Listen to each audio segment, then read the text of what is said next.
one, and one more for safety. 3, 2, 1. I'm worried. And welcome everybody to this episode of Off the Mark. This may be the first in-person episode we ever post, but it's not the first in-person episode we ever recorded. I will explain in a minute. Today I am joined once again by the legendary Matty. Slice. Is it Slice now? Slice, yeah. Okay. I know a lot's changed. A lot's been going down. Yeah, last episode you said you're not changing it. Yeah, and then I had second thoughts. I saw a lot of protesting going on in our town and a lot of FIs and just it was getting, it's horrible, conditions these days. And I don't want to offend anybody ever in my comedy or my staging. My stage name was a joke all along. It's part of the whole gig. So, I was named after a shitty beer, Natty Ice. I came from the brewery realm of San Diego. So I just, I had to get rid of it. And, just for safety too. And just, I have friends and former coworkers that run it, and I just don't want anybody to ever be, intimidated or whatever. So I'm happy to let it go. I work at a pizza spot now, so I'm Matty Slice. So I was Matty IPA over the summer when it was getting a little hot. I'm just trying to make it hard for myself to get anywhere. So I'll be that former artist known as whatever next year, Matty Spice or whatever we want to go with. Well, whatever you will call yourself now, we're glad to have you. And speaking about ICE, we have their number one wanted person on their top wanted list. Welcome, Tony Gonzalez. Tony's a good friend of mine. We actually met like a year. Well, we all met at the same place, but I met you a year before I met Matty, right? Yeah, we've known each other for about maybe 2.5 years. Yeah. What place was that? The Comedy Chateau. Yeah. I've met half these people. Yeah. No, I think when we were hanging out one time, we all said we were part of somebody asked us, "Oh, are you I don't know, the comedy, are you part of the LA comedy circuit?" And I think one of us, I don't know if it was Dom or you, said, "No, we're part of the comedy underground." Yeah. So would the Chateau be part of that realm or no? Oh, yeah. I mean, yeah. I feel like it's to not be in the comedy underground, you can't have already made it.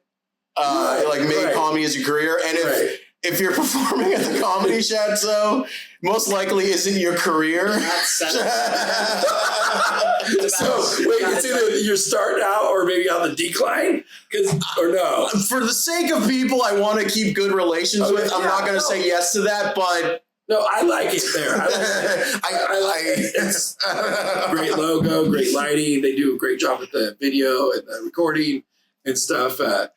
I'm just gonna nod my head. Yeah, I'm just gonna nod my head. You're gonna leave. Okay, it's a great club, and I'm gonna to perform at. I have a history, and I've heard one of the rules of Hollywood is that you don't burn bridges. So I'm not going to do that and leave a paper trail by saying it on a recorded media. But I want to introduce my good friend Tony because I owe him some amends. So we've known each other since, for a couple of years now. You were end of 2020. End of 2023. And when I was still trying to, launch Off the Mark, one of the many unsuccessful launches. We have a weekly working group, and we're always trying to start projects. And I was always trying to get a podcast up. I knew I wanted to call it Off the Mark. And you came over my house one day, and we recorded an episode. And I think we're going to release that episode as a bonus episode to show the prototype. But thank you for coming back. I promise this episode will actually be released. But can you give us just a quick spiel of who you are and what you're doing in LA? Who I am? Well, yeah, as you guys know, as Marc so graciously introduced me as, I'm Tony. Originally from the Bay Area, moved out to LA about 6 years ago when I was 19. I was just tired of being in the Bay Area, not in the sense of I hated it over there. Well, at the time I did. I would end up loving where I'm from years later down the line. But moved out here. I was already going to school in Burbank, California, a little school called Woodbury University, small liberal arts college, nothing crazy. But, I was in film school.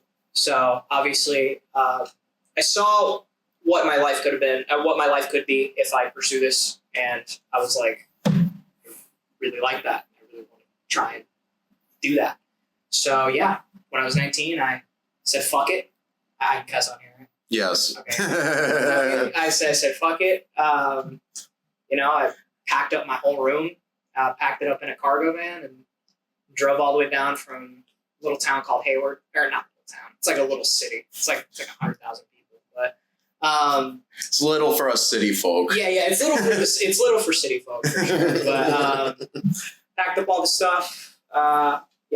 With the help of my cousin and one of my old childhood friends, those three helped me move into an apartment that I'm still at in North Hollywood 6 years later, and just out here, trying to make a name for myself. I think as the three of us, we can all kind of agree on that. Yeah, absolutely. Make a name for ourselves, kind of make something of this screwed up world. And we met through a mutual friend who came to my show. Mutual friend. One of my friends, that friend I've known since I was 16. Yeah. We both went to high school together. And a lot of memories there, a lot of history there, a lot of memories. Out of nowhere, you just was like, hey, you want to come to a comedy show? And, it was Sunday. I usually don't do a lot on Sunday. So I was like, yeah, sure, why not? I was like, is it free? I was like, do I got to pay or whatever? Is it a bringer show? And he was like, he was like, nah, man, it's free. My friend's performing, so we get a free tickets with the promo code. And I was like, do you have to buy two $5 water bottles with a $2 that's basically tip? what I did. So your friend already knew Marc. Yeah. And your friend, is it a comic? No.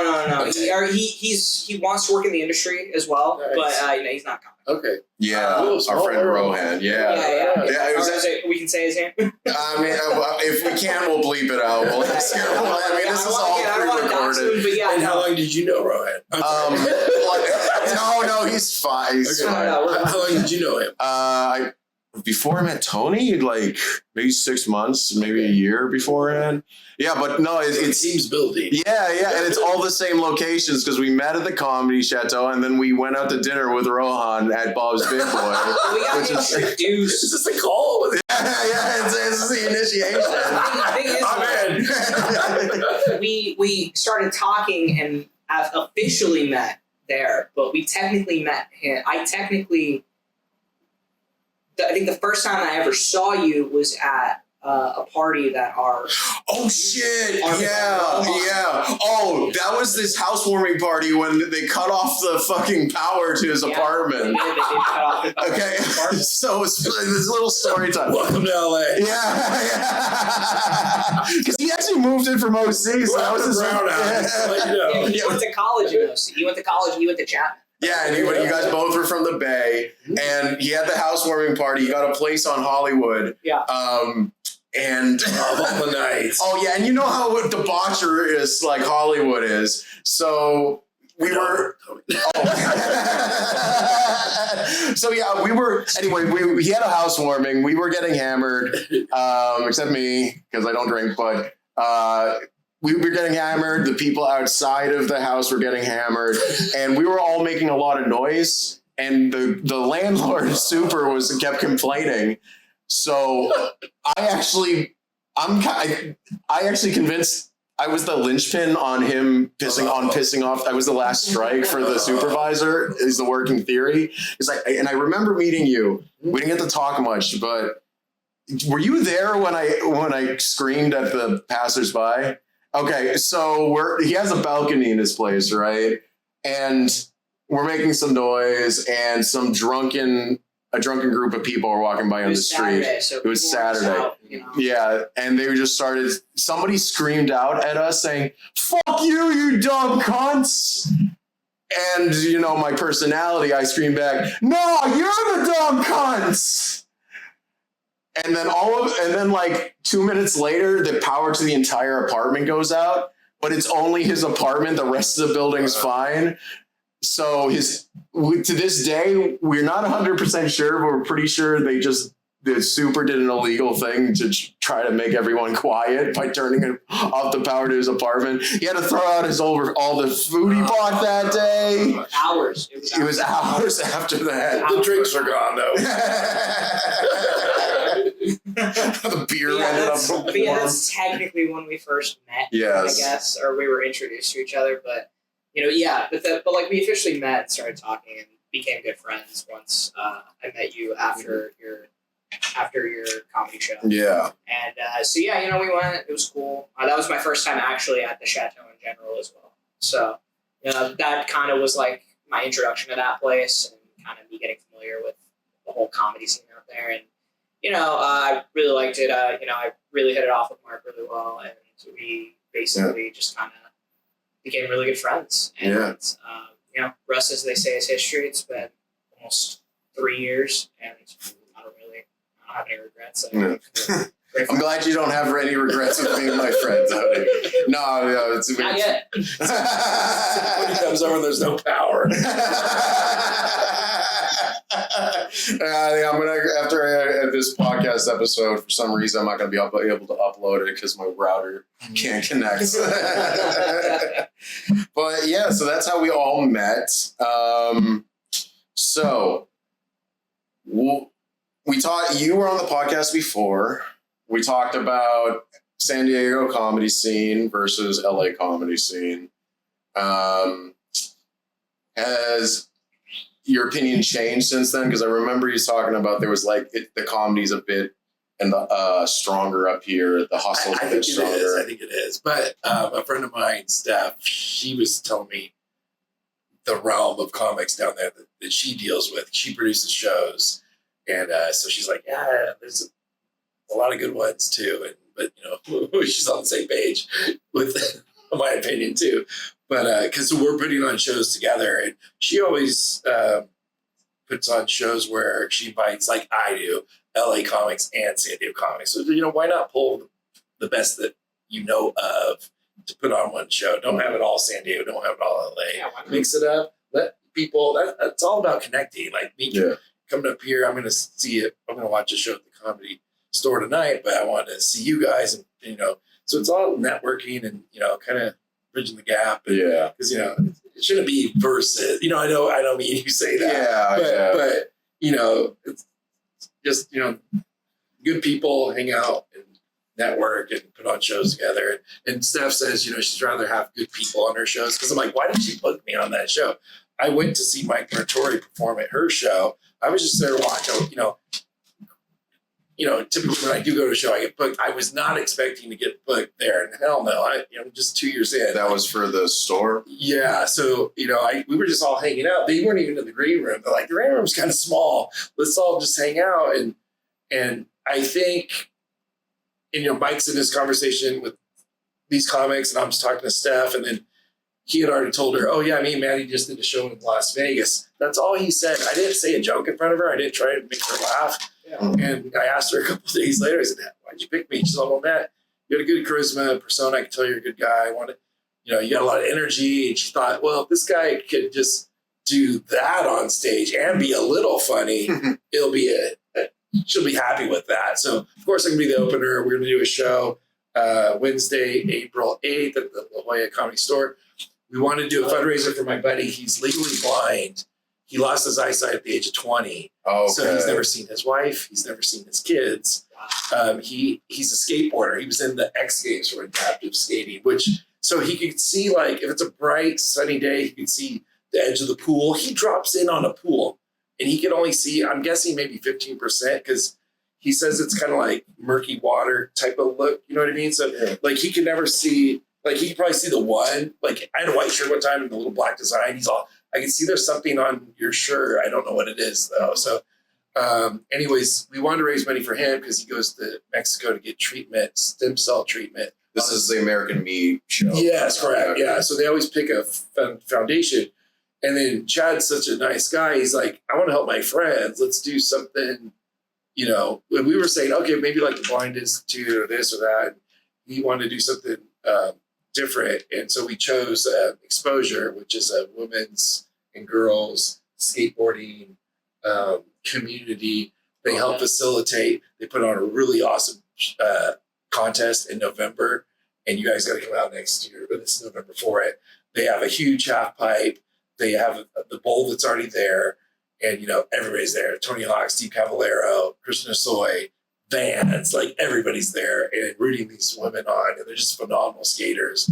And a lot of them placed gold, silver, and bronze in the last 3 Olympics. Mm-hmm. So we wanted to help fund them because the city's raising the fees on them for some reason this year. So it's a lot. So we wanted to help alleviate that.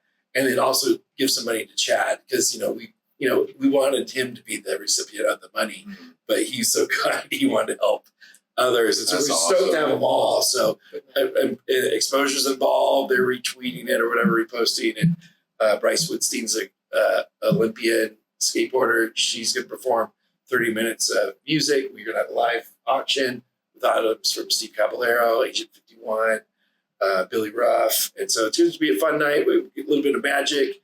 And so I'm opening the show. I might dress up as Johnny Rad with the tux and go. So we wanted, she when Steph approached me, she's like, why don't we do it more surf and skate comedians? So we got Ivy Miller, who's a phenomenal pro surfer and a comedian. And with Dominic Lerma, who we all know and hung out with. He's part of the cult. It was number 4 at that meeting that night. That's going to go down in infamy. The Bob Big Boy. I love Bob Big Boy. I love Bob Big Boy. They don't have them in San Diego anymore.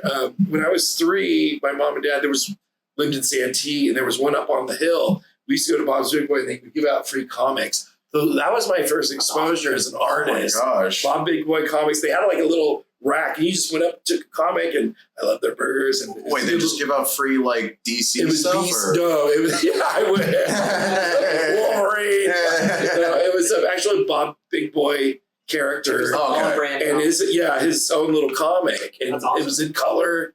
And I used to have like a little tiny stack of those. And it's funny to reflect on those times and know that was probably the very first cartoon imagery I had and stuff. But back to the show, we're just stoked to put that on in La Jolla. Yeah. And, I'll probably never go, we'll see how I do. Like, I'm just stoked. If it's a one-off, I'm happy with it. My goal is to do at some point a show at the LA Comedy Store. But I think I'm a little, maybe a year or 2 out from it. I don't know. But I'll do it over mic sometime and see how I do. I mean, dude, one thing I've known, I know I don't have too much more time in the scene than you, but like one thing I've seen is that the amount of time you have doesn't matter in terms of like prestige of show places you can perform. Mm-hmm. I've met people that in their first year, they're at the Ice House and the store. Yeah. It's all about, for better or for worse, the comedy scene is determined by networking more than it is comedy skill. It is, yeah. And that, part of that is, comedy's so subjective. So like just knowing people, it kind of levels a playing field for people just not liking your tastes or so. Like what you said, people rather work with people they like when you were talking with, I forget, was Steph? Yeah, with Store. But yeah, so congrats on the show at the La Jolla. I'll see if I can make it down. Yeah, I've been seeing the ads. I'll put you on the list. Oh, thank you. Appreciate that. Yeah. It's on a Wednesday, right? My Wednesdays are usually free. Okay. So, yeah, we'll see I start work next week, but so we'll see. But I could probably...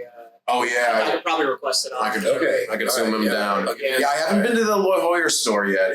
How is it different from the LA store? It's a smaller version of it. They're celebrating their 50th year this year. Is it still 3 rooms? No, it's just one room. It's just one room. It's a bar when you come in. So we're going to have a silent auction in there with the Exposure's table. Okay. And Bryce will be playing music in the room. I guess you wouldn't even call it the main room. It's the room. So it's there, and it's a great spot. Same type of look, the black painted walls and the cool red neon. And I love that vibe of both the spots. And I guess this was maybe their 3rd location because originally I heard they were on Garnett in Pacific Beach. That's like a hot spot. It's always been. That's where all the bars are and stuff. And then I think they moved to one little spot, and then the one they're in now was a former disco place in the 70s. The La Jolla store was. La Jolla store Yeah, used so to the be a current disco spot for it was, I guess, Mitzi's son was a realtor. Not Paul. Not Paulie. Yeah. Wait, she had more than one son? Yeah. How many? I don't know, but I know Short it's son. Paulie and a son, and Steph knows him. It was my idea to get Paulie on our show because I'm like, You know him? no, but I don't take no. Well, if that's the case, why did you have fucking Louis C.K., Matty? Does Louis C.K. skate or surf? I doubt it. Oh, wait, Paulie does. Oh, he is into that. Paulie's got that vibe, so that's why we wanted to go with this. Yeah. And, Steph has the longest self-produced show at the La Jolla store. So Mitzi started in 1985, Funny Women, and probably she did it up in LA, I'm guessing, but they also did it in San Diego. And then, people come and go with their shows. After 2020, that's when Steph and her friend, they just started doing shows there, and they would do it every other month, and it was always for a charity. And that helps too to bring, not just like comedy fans, but just people who work for those charities, people who are recipients. And so the store lets her have magicians on the show and lets her have musical acts. So that's what we're bringing to the table. Oh, again. right. So it's a variety. A little bit, yeah. I love that. And a silent auction, which I don't think they usually do the silent auction, but our goal is to pack it out. Okay. They're always close to packing it out. And I think with the whole skate realm, which and Steph and I, our mutual friend is Chad, which was funny. It was like, as soon as we started talking, she knew Chad, I knew Chad. I'm like, okay, Chad's going to be the one, So he kicked it off, and we'll get him on stage and he'll tell a couple jokes too. Okay. We just want it to be a fun night, and it's going to be so. Awesome. Yeah, no, I look forward to it. I hope I can make it down. But, you bring that up. From being friends with you since that night at Ball's Big Boy, I didn't know I'm getting to know you. You've been I've been finding out all these new interesting things about you. Like, you're connected to all these pro skaters. Like, you hit me up one day. I heard last month. He was like, "Hey, I need a photographer. We're doing this show, and Tony Hawk's teammate is going to be there, and his mentor and all this Stacey stuff." Peralta, Stacey Peralta. And I was like, "Holy shit."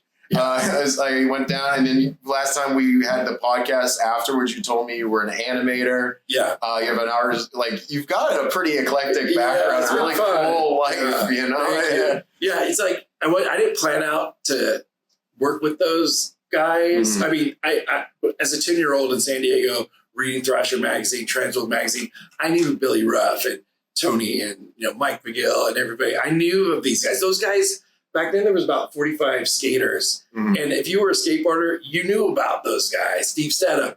And I was always an artist, and skateboarding, art, and graphics always inspired me, as did some comic book stuff too. But it wasn't my plan to work in that industry. I was aiming to work in animation. Yeah. So when that was a really, as I'm doing that, I thought, it'd be so cool, like a little bucket list, which comedy was on my bucket list too, to have a skateboard deck. So I did a bunch of images and sent them. I was hoping to send them to Birdhouse, which is Tony's line. After Pal Peralta, he started his own line with Per Willander, who I've gotten to know as well. Once you meet one of these guys, you know them all within about a year. And they're all super nice people. And so anyways, the images I had hoped to send to Birdhouse to be on a board, it was a bunch of hawks, little cartoony hawks, and they're skateboarding in a bird bath and doing tricks and stuff as if they're in the pool. Okay. So, cool. And I was looking at pictures of Tony doing the 900 and, making it a bird doing the 900. So I couldn't find their address, even though the internet existed. It was very hard to find it. So I saw that Tony had a kids line that Quicksilver had acquired and bought, I think for $9 million. I can't remember. And so now Quicksilver's running the Tony Hawk line. So then I sent my sketches to them. And then the funny thing is they lost it. So I was going to kind of give up art for a while. And I'm like, I've applied to 30 spots. I've only heard back from 3. One of them said no, one said maybe. And then I'm like, what the heck? I called up Quicksilver. I'm like, what's going on? I just double checked because I sent a lot of stuff that they could use. Who knows if they're going to steal it, right? So that was part of my call. They go, thank God you called. we lost your information. We lost the sketches like 3 months ago. We were just hoping you would reach out again. And I'm like, are you serious? So then that night I, assembled my, art table back together because I kind of like dismantled it and stuff. And I'm like, this is my chance. After all these years, I was 25 years old at the time. I run it. I draw all day the next day. Tons of stuff. They wanted barnyard animal skateboarding. Mm-hmm. So I'm drawing, of course, a hawk. And then what did I drew? A rat, a skeleton rat, a couple other stuff. They said barnyard, so I drew a cow for some reason. I knew it was. That's a barnyard. Yeah, or the barnyard animal. The next night, I run into Tony Hawk on Garnett Avenue that I mentioned, and I'm like, "What is going on here?" And then we're talking, and he's like, "Yeah, some of the artists don't use photo references. I'm glad you are." I go, "Yeah," and then I'm like, "That just helped." Like, "Oh, this is cool." I just met him, and this is. I wasn't gonna fail at it, And then they ordered 5 graphics out the gate, and then I ended up doing 67 designs over the course of 5 years with them, but not doing a board. This is just for T-shirts for kids, and I outlasted 4 art directors. So the art director would be like, "I'm gonna pass on that one, Matty." So then the new art director comes in. I'm like, "Hey, Matt, you got anything new?" "Yeah, let me work on it for a couple days." And I'm like, hanging out at the beach. And I have rejected art. So I erase the date and rename it. I rename the JPEG.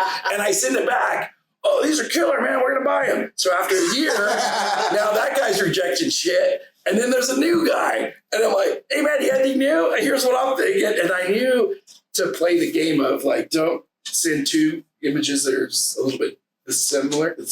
Yeah. So if I got an idea of a hawk skull with a scroll, a tattoo, then don't send that one with the skull and sword, with the hawk skull, with the rose. You know what I mean? So I would do updates because they would know, "Oh, this one was killed. We sold a ton of shirts." And they would tell me, "We need an update of this one." And I'm already way more steps ahead of them. And so almost everything I ever drew, they bought. Even the rejected stuff. So yeah, that's how that went. So you weren't the one who made the hawk skeleton, because I remember seeing that on one of the boards you showed me. It's very detailed. Yeah. So that's art by Court, and he's the artist. He's George Powell's brother-in-law. Phenomenal artist, the most legendary, iconic artist in skateboarding, along with Jim Phillips, who did all the Santa Cruz stuff. Okay. So Powell Peralta had a military theme in the early days, and then they went with the skulls. So Tony's was a hawk skull. His first board was a realistic bird, hawk, right? And in itself. So then we need to give it some edge. They did an iron cross with the skull. It's one of my all-time favorite graphics, even though Powell had a ton of good stuff. So I took that and cartooned it. Okay. And then made him a little character. And I mentioned to Tony a couple years later, I said, "Tony, what if we did this character as a little toy?"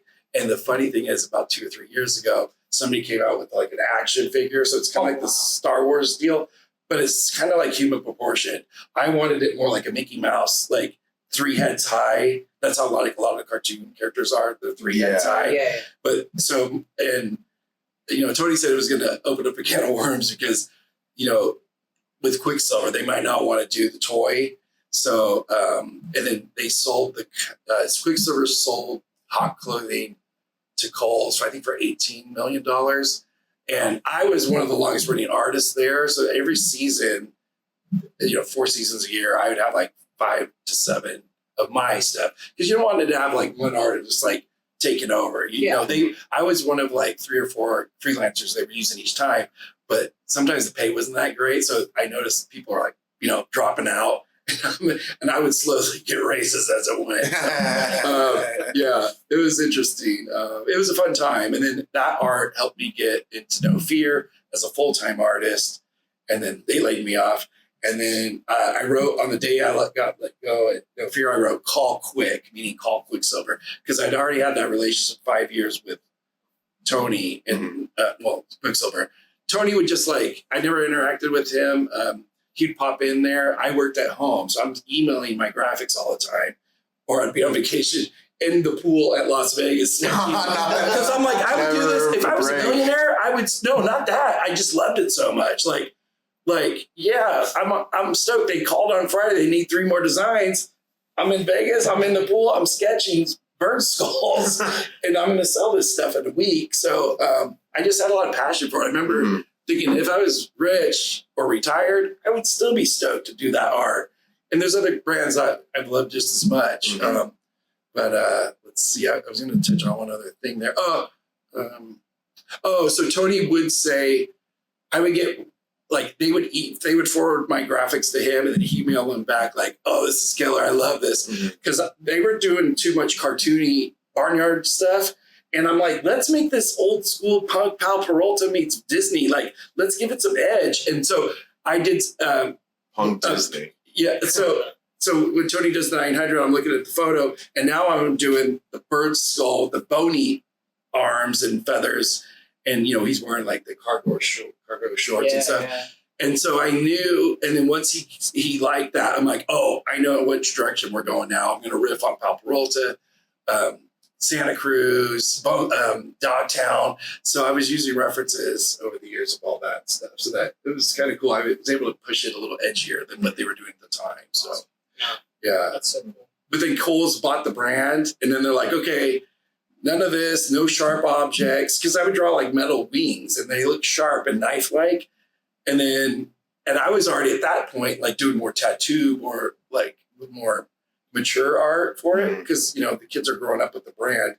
And then once I heard Kohl's going to buy it and they have all these restrictions, I'm like, I'm out. So then I jumped over with Mike McGill, and I met Mike, and I'm like, Mike needed a bunch of graphics for his boards, and the first board I did was for Stedham, but then Mike ordered like 17 graphics from me. So I finally got that board, little, how do you say it, the feather in the hat. Finally got it took like 3 or 4 years to get the board done. For me to have a board with my art on it. So yeah, I never really see. I'm not from the skateboarding world. Like I played a little Tony Hawk growing up, but I was always never coordinated enough to skateboard. But yeah, when I went to the Johnny Rad's, like, by the way, if you ever get the chance to check out this place, it is, I told you, if it was closer to LA, I'd be there every week. Not just for the pizza. The pizza's great, and you can trust me because I'm an East Coast guy. I'm very choosy about my pizza. The community there was so warm and welcoming. I mean, there was a dude I met there. It was your friend. You guys were talking like you knew each other for years. And not only had he told me you guys had met 4 weeks ago, but they had driven all the way down from Napa. Yes. Just for the show. Yeah. From Napa. I definitely, you were showing me those boards in the showroom. Yeah. That were like special limited edition. So those are the boards that Buzz Brigade, those are their signature boards from the 80s. And that's where I was being inspired by to do all my cartoony stuff. Yeah. Yeah, no, there's, speaking about cartoons and comics, we were talking about stuff to talk about in advance. Wanted to hit on comics. So Johnny Rad's is having RadCon to celebrate San Diego. Yeah. And I know Tony is a huge comic book fan. Nice. I am too. But you've actually been to the mecca of nerd culture. Yes. I have yet to go. I've been to every con except the Comic Con. So, I'm going to do my best to get you in this year. I have to go through my friend Danny. He is a phenomenal inker and artist and very generous. We've done work for Johnny Rad and Pal Portal together. Mm-hmm. And so he got me in the last 2 years. I took like Comic-Con? Yeah. Oh, shoot. Yeah. Oh, nice. Worst case scenario, just loan you the badge he gives me. Oh, wait. Oh, you could get. Oh, I wasn't even trying to. Dude, I was hoping to. I thought you were big boy club. I thought you were talking about RadCon. I was like, yeah, I'd love to come to RadCon. Wait, Mecca. Get me in the Mecca. So with Comic-Con, I was born and raised in San Diego. Started to draw when I was 3 years old. I would watch cartoons like Flintstones, Mickey Mouse, and then I would draw them once Sanford and Son came on, which I would watch, which means, it means your parents were busy. Well, I was the only child at that point. So yeah, they were busy and I'm watching Sanford and Son, which explains a lot that I'm a comic now. I love Red Fox. I love it. I use his theme song as my walk-up music for a lot of my gigs. Okay. Yeah, a little shout out to Red. So yeah, I was 14 years old. I knew I was wanted. At that point, I wanted to be a cartoonist, meaning Jim Davis or Charles Schultz, right? Mhm. Jim Davis is my idol. He drew Garfield. You guys, Oh yeah. I know. I was around for Garfield. I also know Charles Schultz. Okay, yeah. I'm actually a huge. I used to have like those. They used to sell like the 3-pack. It would be like those like big, like almost coffee table books of Garfield. I used to own so many. It was, They were kind of long, right? They were Long and ones. then they were thick because they would just be just like. Oh, I think I know what you're hundreds of talking pages. about. Oh, okay. Yeah, they did the anthology. Yeah, It was long because it was similar to the newspaper comic. Exactly. Yeah. No, Yeah, I was so- big. Is that even still a thing nowadays? Newspaper comics? Because I remember. They're shrinking. They're getting really small. Yeah. Now. I can't even read them. These are not my glasses, but I can't even. But back to that, it reminded me. So Far Side was my favorite as well. Mhm. And they would do those books. And my cousin Jeff always had the Far Side books, like all of them. And it felt like they were always coming out with the Garfield, the Far Side, and Calvin and Hobbes. Calvin and Hobbes. Almost, it felt like every 3 months, one of those is coming out. So Mhm. I didn't collect comic books, but I collected those collections.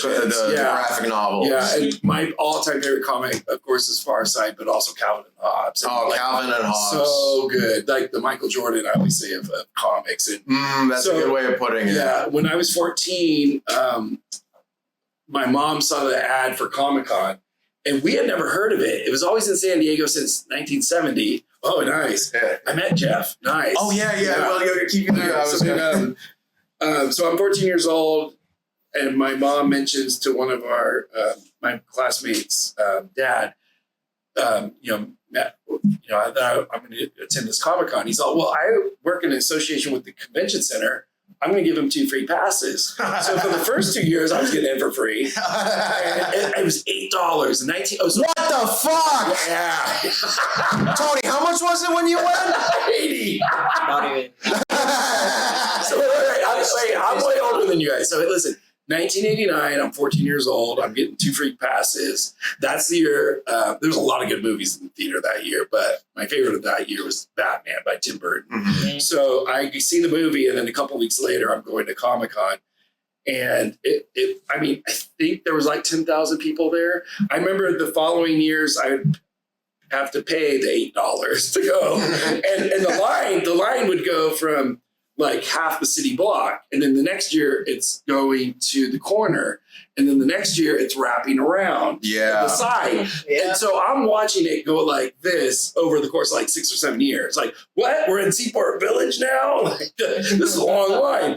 And that's nothing compared to like all age lines now. So anyways, by the time I was 21, I was doing, I had been selling my artwork since I was a junior in high school, but when I was 21, I was considered a pro. So you just send in, samples of your work that's published, and it could be a local paper or whatever. And so I was in. So then now I have a pro badge. You get to go in early, get to go to the green room, get an extra pass. So I would have a gang of people from college or high school. We'd all go to Comic-Con, and it felt like I was the guy that knew about it. Like, when's Comic-Con? This is before the internet. So, but as time's going on, it's getting, I remember you would never really see women at Comic-Con. You would see like, wait, really? Seriously. like the artists guys or the rock stars. Sometimes rock stars would be there. Now they're bringing their girlfriend, and then more and more women were showing up, which was great, and then not that for that. Oh, by the way, how's your girlfriend doing? She's doing great. She says hello, and so does Mike. So, okay. So anyways, Tell him I said hi. in the year 2000, they start doing radio ads. Come to Comic-Con. You're going to meet J-Lo and like Halle Berry. I'm like, what do they have to do with? Well, Halle Berry's in Catwoman, one of the worst Comic-Con comic. Well, she was also in X-Men. True, but I think it was promoting Catwoman. So now everybody and their mom wants to go to Comic-Con to see these two. Oh, and Angelina Jolie was there. Did I say her? So no, it was J-Lo. Oh, sorry. I think it was Angelina Jolie and Halle Berry. Okay. And the ad on the radio makes no mention of a comic book, a title, or an artist. It's just like, come see the celebrities. So, everybody's been there now. Arnold Schwarzenegger. I was walking down the aisle one time. People are taking pictures. I'm looking like no one's around me. Then Jean-Claude Van Damme is with 10 bodyguards. It's a bunch of nerds at Comic-Con. What does he need the bodyguards So for? you saw the inflection point of like Comic-Con becoming mainstream. Oh, yeah. Where the one year I missed because I moved to Orange County, I was moving that weekend to work for Quicksilver. I had to get my ass up there. I'm like, this is my dream job. I'm leaving. Adios, San Diego. So I missed that year, and there was an influx of like fake passes and shit. So they were over capacity a lot, and the fire marshal almost shut it down, but they probably should have. I remember the year before, it was a mosh pit on Thursday, not Saturday. On a Thursday? The pre-day. It's too crowded. I've been to Vegas on New Year's. It rivaled that. So I'm going this way, and I recognize people coming this way, and they're like, Matty, don't go that way. Don't go this way. Or whatever. You just walked anywhere. And I mean, you couldn't see the carpet for years. But back in the day, it was more relaxing, and I remember kicking myself. I remember that first time I went. I used to go one day, and then once I became the pro, I'd go 4 days, and it's kind of overwhelming. Mm-hmm. But I remember the first one I ever went to, I get home. Oh, Mark Hamill was there. The two old men, Ollie and I forgot it, Frank from the Disney animators, the legendary guys. That was Walt's go-to guys. Okay. They were there. I'm like, what is going on? Like, because there's no internet to hype it up, and they might not mention it in the newspaper. So, but I've met a lot of cool people there. Drew Struzan, probably my all-time favorite. Interacting with him, he's the movie poster artist for Back to the Future. Yeah. The Star Wars, Indiana Jones, Temple of Doom. I told him Temple of Doom was my favorite, and he said that was his too. And I love that poster because it's got the warm colors and the cool, and there's a lot going on. He told me that Spielberg and Lucas told him whatever you want because he'd already done a lot of movies for them, and they said free reign on this one, and then it was his favorite. I met Stan Winston as well. He designed Terminator. I never got to see James Cameron or Spielberg there. I'd love to, but I think those were kind of years I didn't go. But Mike Mignola I met. You met Jeff Smith. Yeah. Bernie Wrightson. Gosh, so many great artists over the years. It's good times. That is like... That's something you only see at comic conventions because I go to a lot of conventions. I've yet to go to a Comic-Con. Which ones have you gone to? LA Comic-Con, Anime Expo, Boston Comic-Con, cool. which is now like Boston Fan Expo. Okay. It kind of had a similar thing where it kept growing every year and then the lines kept getting longer and longer. The difference is that people were getting so pissed off because you'd wait for this really long line and there wasn't enough stuff to do. But that was before they expanded. So now they're in the biggest expo center, I think in Boston now. Oh my God. But I remember, funny story real quick. There, 1 year before they moved there, the line, this was like late in the afternoon. We had already gotten in, but the line was like around this giant hotel. I forget which one. But there was this window and my friend was getting so pissed off, like, this is just a fucking shopping mall. We just paid $50 to go to a shopping mall. And there was a guy waiting in line and outside the window. And he was waving and he's like, dude, do you want my badge? Wow. I'm not kidding. Do you want my badge? But yeah, no, it's crazy. Like, so you saw that inflection point of Comic-Con, like, because now it's so hard to do. I remember you telling me you were trying to get it. Oh, you don't even know, man. Yeah. For 3 consecutive years, I'd have to get up at the lottery. I'd have to get up at like 6 a.m. just so I can and then it would be multiple devices of just like, but it's like you couldn't even refresh it because if you refreshed it, you would get out of the queue. So it would literally just be like, you would basically just click on the website and then hope your internet connection was good. And you have to like, is where everybody had its multiple devices trying to go. And then a couple of years I heard it froze. Yeah, I know. It'd get pretty bad. I never thankfully had to deal with any of that. Because it would always be me and our friend Rohan. Because for two of those 3 years, we went together. And like that was like our thing. So we did that. He actually tried to buy a fake pass from someone off Facebook, and because he was like, he really wanted to go on Saturday, but he didn't have the pass for them. Did he know it was a fake pass? Yes. Okay. So Saturday was as we know by now, Saturdays are like the prime time Comic Con. Yeah. I think All of the Friday. I like Friday, Saturday, but you're right. Saturday is the best. Friday's pretty close. Saturday for something like Hall H, it's always on a Saturday. It's all, like. That's where they announce Doomsday. Yeah, like all that shit. celebrities will be there, people will actually be there, You hope to even sniff Hall H, But yeah, so no, we would be waiting for like under an hour. They would sell out in under an hour. These tickets sell out in under an hour. Yeah. So, and these are, mind you, this is probably it is the biggest comic convention in the world. Yeah. Like you have literally people coming from all over the world coming to San Diego to come to this thing. Mm-hmm. It makes the city, I think, like billions of dollars. 25 million or something like that. It's insane. Like the city makes so much money off of it. Yeah, absolutely. And Tony, when I remember like in 1990, 91, we're seeing the badges of people because it will say your town, like Matt Moore in San Diego. Okay. But I'm seeing Tony, New Zealand, Marc, London. And I'm going, we are so lucky we live 20 minutes from this. Yeah. And they're coming from Japan. All I needed to do all countries are represented. And that was in 90. That's probably how long. Yeah, all I needed. Oh, no, sorry. No, you're good. I was like, I'm just thankful. All I needed was like, an hour plane ride for me. Because, I would fly over there, Yeah. And, we'd either stay at one of the hotels, because, now it's like a million hotels in that area. You can stay there. But so either that or, we'd rent out an Airbnb. And like, I think one year I did an Airbnb in El Cajon.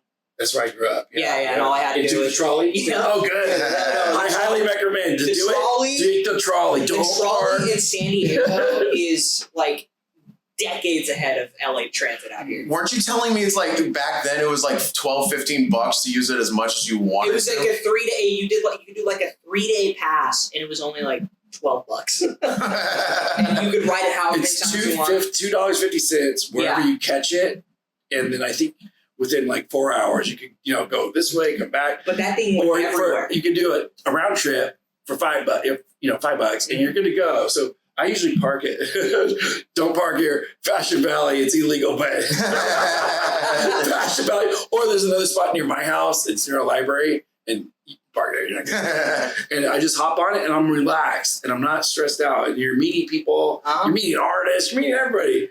And you get down there. I ran into Jim Lee last year. Jim Lee.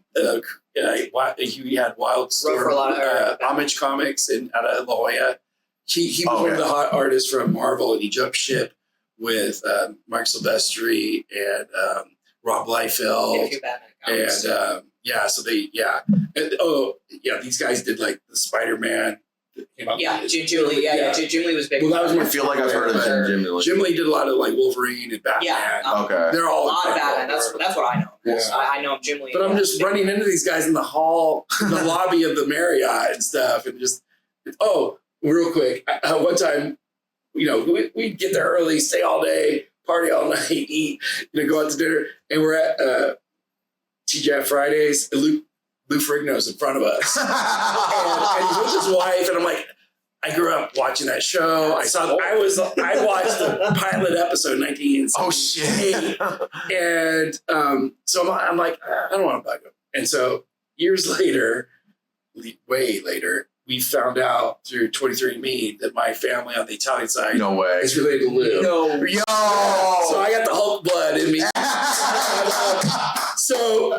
And there was an episode where I was a little kid and I watched it, and there's a little stroller. He's in the Bill Bixby's in the car wash. They're beating him up. They throw him in. The car runs over him or something, and then the Hulk rips out the engine, and he he's out. And then this little baby stroller is rolling down this hill, and you could see the little baby is terrified. And I rewatched it. I found it on YouTube. So she's crying, and he's walking towards her, and I start to cry as a little kid. I'm 4 years old. Wow. So he picks up the little stroller, and he looks at the baby, and the baby's just tearing up. And then you can tell they had to cut away. Because the mom ditches the baby, and the little baby's rolling towards the Hulk. And then I start losing it. I'm crying for the kid.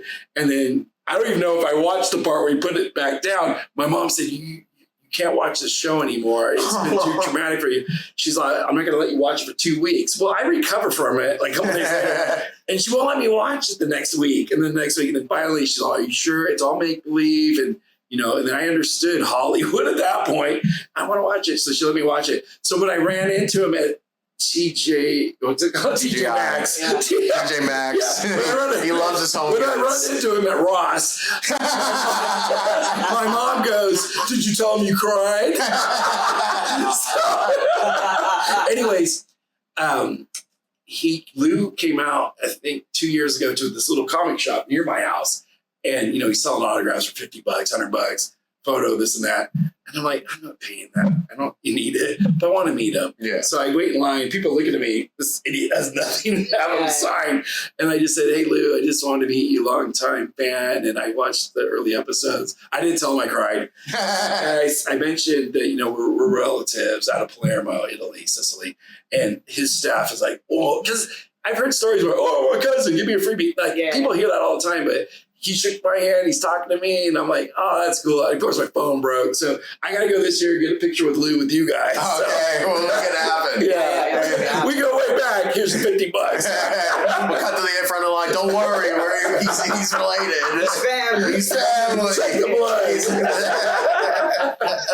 But what a trip. That was my first superhero that as a kid where you're like, oh, that's my favorite. When you first meet your idol, just like the Hulk, that was really, there wasn't a lot of stuff back then. Mm-hmm. Like the Superman stuff was way old or black and white. Now they're coming, they had Spider-Man, it was cheesy, but I watched it. But there was the Hulk, and then nothing really for a long time. Superman in the movies, the 80s, and then we're getting into the Batman stuff later. So Dude, I can't. What I was talking about earlier, that type of idolization for artists that only happens at comic conventions nowadays. True, yeah. Yeah, because when I go to LA Comic Con, you have these artist alleys, people, they have headliners for comic book artists. And I'm a jack of all trades, master of none. So I don't I don't know many comic book artists. I don't have I don't either. Right. Well, I mean, it sounds like a bit more than me. Yeah. But I was a comic book kid. Comic books saved my life growing up as a depressed middle schooler. And you were talking about Calvin and Hobbes and Garfield. Yeah. For me, it was Bone and Dave Pilkey, Captain Underpants. Okay. That got me into drawing. But yeah, actually, talking about you met Jeff. I did too. Oh, nice. Yeah. He signed this. It was at Boston Comic Con when I think a senior or junior year in high school. I was debating, should I pay the $60 to buy a book? Because you don't make much money as a kid, but they were just about to close the line. They were just about to close the con. And I was talking to the guy running the line. He's like, hey, if you get in right now and you buy something, I can promise you he'll sign it. Wow. So I was like, okay, I threw down the $60 for the complete compendium of the Bone series. Yeah. And I go up to him and I ask, hey man, I love your stuff. Every time, me and my brothers used to fight over who gets the copy of Bone at the library every time a new version came out. And he was like, dude, as a creator, that's what really pays it off. Hearing people say stuff like that. That's why I do this. And we got a picture and he told me the way he developed Bone originally was just stuff he couldn't draw people as a kid. So he just drew that. So it was, you're right. It was, you say, I remember it was inspired by his childhood drawings.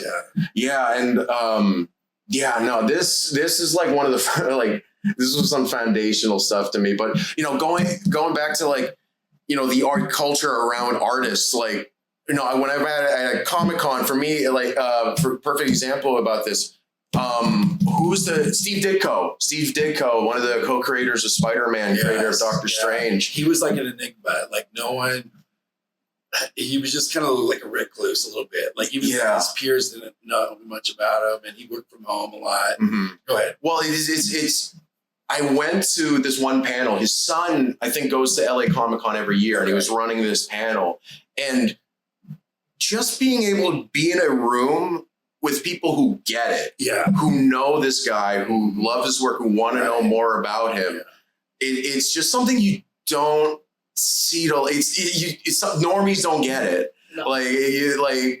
I got to meet him afterwards. He said he gave me his email, told me he'd send me there's a collection of essays Steve Ditko did that was going to get published. I never emailed him, so I should have taken. Yeah, I'm bad with following up on Just networking. do it. I guess I didn't do it. Hey, you might remember me, but it's just like it's that type of stuff. Like, you know, like I don't know. For me, comic books were a thing that just gave you hope as a kid at really dark times in my life, and now as an adult, going to these conventions, like I absolutely love going to these things because it gives you a type of. The whole world falls away and you can be among your other people who get it, who know, like, who understand what it means to, like, get something like this signed, who understand, like, going to, you know, meeting Lou Ferrigno and, like, having these stories and hearing these stories and people knowing who he is and why that's important. I'm on the job market right now, and one of the things I wish I could do, I've been looking into, is like if I could work at like a comic con or comic convention, like that would be amazing. Volunteer. That's a good way to get free passes. So also you need to do, I think it's like 6 hours of work one day. Yeah. You get with like a 4-day pass. That's what I've been trying to do. I've been putting off buying my ticket for Anime Expo. It might be 2 shifts. It depends on the convention. Yeah. But yeah, I actually one year I did volunteer for Anime Boston. I was a photographer for that. Yeah. And I'm hoping to do that for Anime Expo this year. We'll see. My cousin, actually, it's funny. My cousin reached out to me recently for like the 3rd time. Hey, have you bought your Anime Expo tickets yet? I was like, oh, I still need to see if they're taking volunteers. But yeah, like Tony, what was like, you were mentioning Calvin Hobbes. Like, I think that was something all 3 of us were into. You were also into Garfield. I was probably the most I was into was probably Garfield. Okay. Garfield, I was me too. really big into Garfield. Yeah. I thought that Orange Cat was fucking I know. hilarious. The lasagna. I know, like, you know, whether he's stealing John's pipe or something. him just in, like, you know, we use the modern term. Him just essentially rage baiting the fuck out of John is just hilarious. Yeah. No, but that was my thing. But then I was a DC kid. Okay, that was my next question. DC, Marvel or DC? Yeah, DC. I was full on DC. I was full on Marvel. So, I mean, you know, Superman's. Yeah. You know, again, it's like the casual whatever. It's like the casual choice, but he really is my favorite superhero. Like, oh no, I love Superman. I love Superman so much. Yeah. Just that whole thing, you know, like I read, I was a big reader. I always read, I loved like the Crisis on Infinite Earths. That was probably one of my favorite storylines. I was a big Watchmen guy. I loved Watchmen. Watchmen's one of my favorite. The movie was fan. I thought the movie was fan. I don't really. Yeah, you know, it's Zack Snyder or whatever. But you actually have a copy of All Star Superman propping your iPad for yes, camera. I do. Right there. Yeah, and it's Keep on the theme. We're just gonna go through my whole library. I got this down the street at a Goodwill. I walk into this Goodwill and I see this on there. It's like, okay, I'll buy it. It's only a couple bucks. And they go up to the cashier. She looks at me. Is like, for some reason, I knew you were gonna buy this. And I was like, was it the glasses? And she said, no. And I knew she was lying. No, but it's up there, man. I was always big on that. I feel like that was a good evolution because when I was a kid, I used to read a lot. You know, I read a lot, just a lot of books, not even just like comic books. But I feel like the perfect evolution for that was me getting into comic books like that. You know, I got into comic books probably when I was about like 12 or 13, and that's actually how me and Rohan became friends. Right, I remember. Because, in history This class. is the origin story of the team. Built back then. Yeah, no, it's like, you know, I come into class. Yeah, I went to Catholic school. Oh, I did too. My condolences. Well, I was. When did you get time? We never say what year you graduated. We say, when did you get out? I did 2 tours now. 2 tours of St. Mary's. No. I was in from. I was in. When did you get out? I was in. I was in for about it was from 5th grade. How much time did you do? 5th grade up until my senior year of high school. Oh, you did a 7. You almost did a dime. It's not yeah. Better side of a dime. I don't know. No. Talking about it like you're doing time in 12 hours. No, dude. He's got stories. I know he does. No, I know people that were going to Catholic school since they were in preschool. Yeah, until 12th grade. I knew people from preschool all the way up until that was the whole thing. But yeah, no, I know, you know, we had like a dress code, so Fridays was like the casual days. Yep. And Oh, they had it easy. Oh, you never had casual Friday? you went to Catholic school. I don't even They know. gave us free dress like once a year. Oh, shit. That's what we called it too. We called it free dress. I remember the Catholic school attached to my They'd be parents. like, you get free dress. You get free dress. So now, it wasn't every Friday. No, we didn't get ours. Did you have to every wear Friday. pants, or did they give you the option to wear shorts? They let us wear like khaki shorts. See, they didn't introduce that until 7th grade. I was almost out by then. I was there for. You didn't want to tempt the priest. You know how it affected, you know how it affected me so much? Yeah. We had to wear corduroy pants from kindergarten to 6th grade. In San Diego? Yeah, and we had no AC out there. What the fuck? Out the home, no AC, no ventilation. We're roasting, right? I'm good. So then they bring in some new principals, and they're like, okay, they can wear shorts. So I'm wearing shorts for the rest of my career there. Then I get to high school. I wore pants probably 5 times my whole 4-year career, because it's so hot and I'm so used to, like, I didn't want to wear pants. Yeah. So my brother-in-law, once he told me once he told me he went to Catholic school, I'm like, and that's why you wear shorts all the time, right, Patrick? And he goes, yeah. I wear pants more often now. I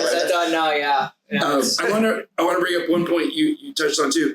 You were saying like how the fans get to meet the creator and see an art, in any endeavor in art, it's a solitude deal. You're working alone and you do that work and then you put it out there and you don't hear like any compliments or criticism for months or maybe years later sometimes. So the whole point of Comic-Con was to let the creators meet the fans, and that and they it kind of, there was a synergy to it too. Like the kids would say, "Oh, what about this storyline?" Or what if that? And like it was great. And and then also the other thing is, a lot of artists, like just say even like Jim Lee or Stan Lee or whoever, like Jack Kirby, they could go out in public and no one really recognize them. Jim now with everybody's getting more famous these days, but with the internet. But back then they could kind of go anywhere, but Comic-Con, they're treated like rock stars. Yeah. Like, I knew some of the artists and writers that worked on Sabrina the Teenage Witch,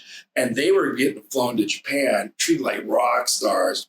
Day trip, going to the best hotels, getting trip, and then Europe too. Like, but they come here, like, but, and then another one I wanted to mention was Alex Ross did an hour-long talk about drawing. So he's drawing, on the big screen, you're watching it.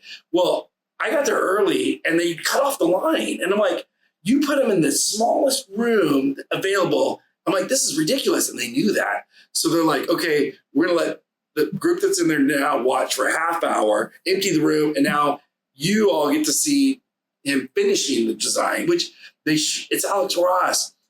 Let all these artists in the room, like, come on, really? We need 50,000 people to watch some Harry Potter 6 movie like preview. Like, let him have, he wouldn't feel that. He should, in the scope of things, right? But they should have gave him a medium-sized room, let everybody come in. It would have been wall-to-wall people watching him. They also brought Glenn Keane. He was the main Disney animator. He designed Ariel and The Beast and Aladdin himself. I got to meet a lot of Disney animators going to Comic-Con. They would, like, meeting some of them. But I came home and I told my mom and dad, it's like meeting the dream team. It's Jordan, Johnson, Larry Bird. Like, that's the level of artist that I was meeting. And then they would allow me to do tours of the Disney studio.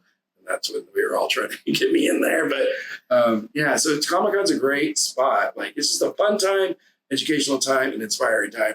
Even if a reader, an artist, aspiring artist, it covers it all. It's a place where, it's just, you can't really replicate that magic that specifically Comic-Con in San Diego just has. Well, I think other spots, they're always fun. Like, I've been to the Anaheim one, and I've been to the WonderCon. WonderCon, and then there was one in Long Beach. And I'm like, oh, this is insane. You can see the carpet. And they got R2-D2 rolling by. I'm like, you can't even get next to the this R2s, Like, and then there's like Adam West and like you got the actors, and then you got the art. And like, this is how Comic-Con was in the old days. And some friends of mine, they started up the Comic Fest. They were the original kids that helped Sheldorf create Comic-Con in the 70s. And they wanted to just bring it back to the old school. Let's just do it at a hotel and just keep it small. And of course, it grows each year, but it's never gonna. They know it's not gonna. It's Comic-Con, but give people an option because there's so many people that can't get in anymore. No, I mean, I can't even afford those. But I think any Comic-Con, if it's done right, will have that magic. Yes. Too, So. And I don't want to say like, the typical thing is that, these things get so big, they get corporate, like you don't get that magic. But I still feel that magic whenever I go to one of these things. I went in 2019, 7 years ago, and even I still feel that magic. When I was there, and it was just, I don't know. It, like you were saying, a normie can't. Like a normal person just won't get it. Well, my mom and dad wanted to go. My sister, my whole family's been now because of me. Like I'll have a booth one year or do an art show.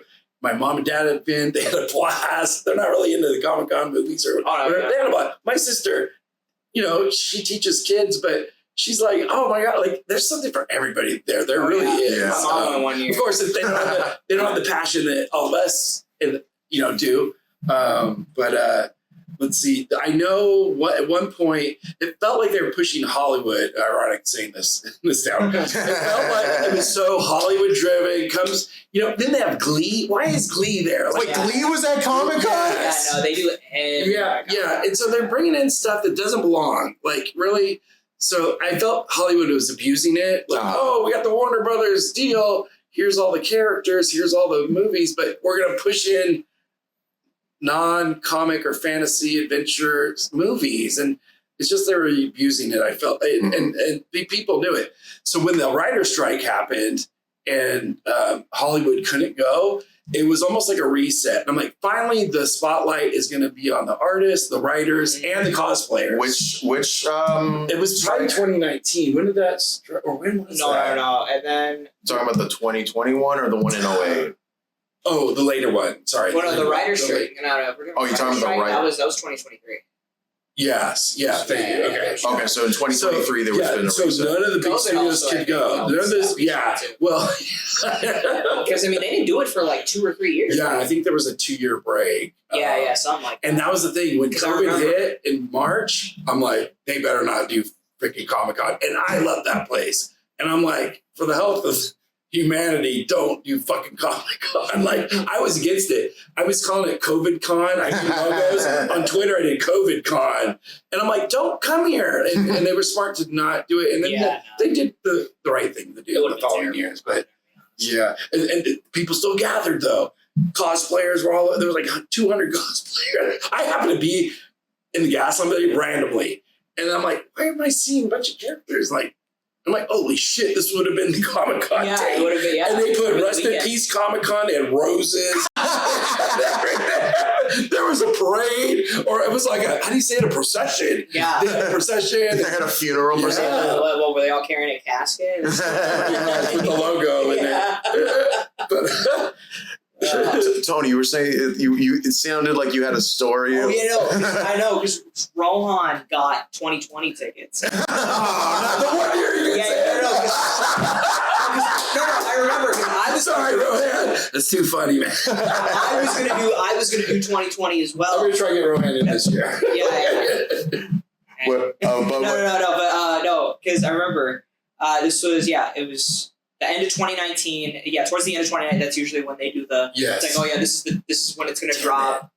Do the thing. That was the first year he got the tickets. No. He had already went 2 years before, but he was about to go for a third consecutive year. I was about to go for my 4th consecutive year, but I turned 18, so I started getting not the junior prices anymore because there was the junior because the junior prices weren't bad. Junior prices, it was like $30 a day. Still kind of crazy. Still a lot for a kid. Still a lot for a kid. I was very thankful and privileged that I had my parents help me because they knew how much that meant to me. Yeah. And that year I had that year specifically 2019. That was like part of my graduation gift. Yeah. I graduated high school that year, so I was like, wow, that's a good trip. So it was literally that whole weekend was just me and Rohan. That 2019 weekend, we explored Comic-Con. We not even just Comic-Con. We just made a fucking weekend out of it. We explored San Diego. We ate a bunch of good food, and And this was 2019. This was before all the inflation shit hit. So, we only had like maybe $100-$200 in our pockets that weekend, and we made it work, and then some. Yeah, for sure. So, but what happened to 2020? Oh, yeah, so 2020. Oh, yeah. So sidetracked. No, 2020, he gets the tickets. And yeah, we were going to do the thing where we both went. But I was like, nah, sorry, man. Like these tickets are insane. These, $75 a day now. Like, I'm not. I can't. And freshman college student, I'm broke. I wasn't working at the time, so I was like, no. I was like, hey, man. Plus, you got to stay in town. Yeah, exactly. Close. And that's the whole thing. And then I was in Burbank at the time, so I would still have to like take a 2-hour train from Burbank to San Diego, and I didn't want to do that. So I was like, no. I was like, it sucks because I really wanted to do it again. So you didn't get tickets? I didn't get. I ended up getting. But Rohan did. And then COVID hit, and then they took another year break in 2021, and then a lot of the tickets still rolled over. Okay. So he was able to go in 2022. And was it worth it? Yeah, he said it was okay, but he said he said it was all right. But again, it's not as. And it was the first year since COVID, so there's obviously it's not gonna, stuff's still gonna be different, Mm-hmm. and we say it a billion times, but COVID really did change everything. Oh, absolutely. We're gonna feel that effect forever. It's like it's like the Thanos meme. It's like, what did it cost? It cost everything. It literally cost it. It did, but I don't know. I feel like it's been bouncing back. Oh, I mean, I look. I don't want to talk for. I mean, I know some people went through hell, and I did too. Like everyone did, but like COVID, like you guys wouldn't be talking to me right now if it wasn't for COVID. No, exactly. Yeah, because me being hunkered down and dealing with all the fallout and time with myself made me realize I need to get out on my own, and thinking about where I wanted to move. LA was that place, and it's been great. A positive effect. It's been a positive effect. I mean, I wouldn't have gotten into comedy if I moved out here. I wouldn't have met you guys. I wouldn't have I wouldn't be living in my own place. It's been. I've heard so many stories about it. You should have seen LA before 2019. Like it used to be amazing, but it's been incredible since moving here. And I don't know. I think it can come back. I mean, and maybe that was a good thing because, like you were saying, Hollywood people were taking over Comic-Con. Yeah, maybe, but pushing out smaller mom and pop comic shops or indie brands that wanted, you know what I mean? And just like, and then the prices were raising and just, it was crazy. So maybe hopefully, has it been getting better since 2022? I've only been to Comic-Con the last 2 years. Okay. Has it been captured that old magic yet? I think so. It kind of takes over the whole gas lamp. Like back in the day, like maybe 25 years ago, like Hard Rock would do a party, and maybe it was just like industry only. But then every restaurant down there is doing something or adding an art show. Like I put on an art show one time. We found a loft and we worked a deal out with these people. I got Primo Beer to sponsor. This is before I was in the brewery business. I got Primo Beer to sponsor a keg a night for 3 nights in a row. Wait, you got a free keg a night? I think we got 4 because I think we had 2 the last night. And Ray Bradbury's in the show. Ray Bradbury? Yeah. Like the science fiction writer? Yes. Wait, you had a show? Okay, this is the type of shit. Like this casual lore drop. Yeah, because like every time I bring it up at some point, I'm like, how do we bring in the right stuff? I'll tell you the origins. Yeah. Okay. Sheldorf was a comic collector. He lived in Michigan. His parents wanted to move to San Diego for better weather because they had asthma. So they come to he moves out to help them move to sunny San Diego.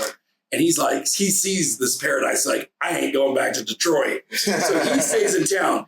And then he's a comic book collector, and he knew Milk Kniff, I think, at that point. So anyways, Shell puts out an ad to sell comic books and trade. And the local kids, they were between the ages like 12 and like 18. They're all heavy-duty comic collectors. So Shell, they all network, and Shell's like, hey, we should do a Comic-Con because I used to do one out in Detroit. And so they're like, yeah, let's try it. So he calls up Jack Kirby. Hey, Jack, what do you think about doing this Comic-Con? He's like, I'm in. So Shell had already known Forey Ackerman, who did Famous Monster magazine, because Shell was dialed into these guys, right? And so Forey's like, I'm in. And then Shell went to, Ray Bradbury came to like USD to give a talk. So Shell's there to talk to Ray to get him on board, right? And so Ray's like, oh, I'm excited. This sounds good. Just talk to my agent over here. Usually he charges $5,000 at a day. And that's when Comic-Con became a nonprofit. Shell says, Ray, it's a bunch of kids.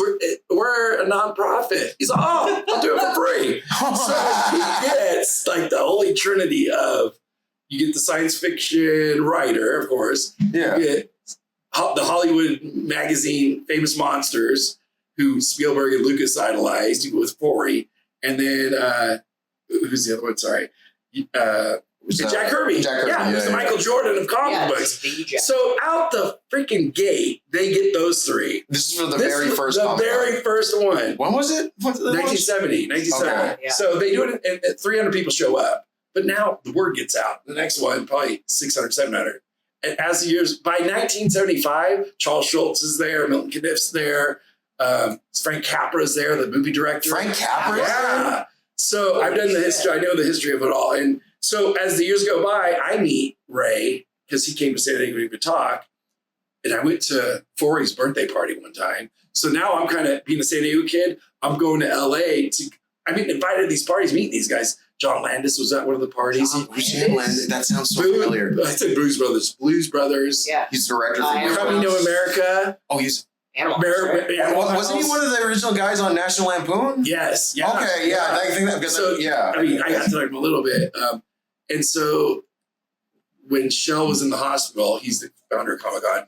We want to do an art show to help benefit kids who are struggling to become artists, just like scholarships. So we get 75 artists, and I'm like, you were saying like, you don't know Pauly Shore? I don't, but you ask. So I know Ray doesn't remember me. But I go, Ray, I sent him a letter and I sent him a canvas, and I said, could you just do one little sketch? And I paid for the postage to come back, so it didn't, whatever. Yeah. Shell gave me the address. Somebody gave me the address. So sure enough, a little monster sketch, because I knew he drew, and it says Ray Bradbury. So a week later, I'm on San Diego live TV news. Yeah, Ray Bradbury is going to be on our show. The news anchors lose their shit. The Ray Bradbury, go, yeah, here's his artwork.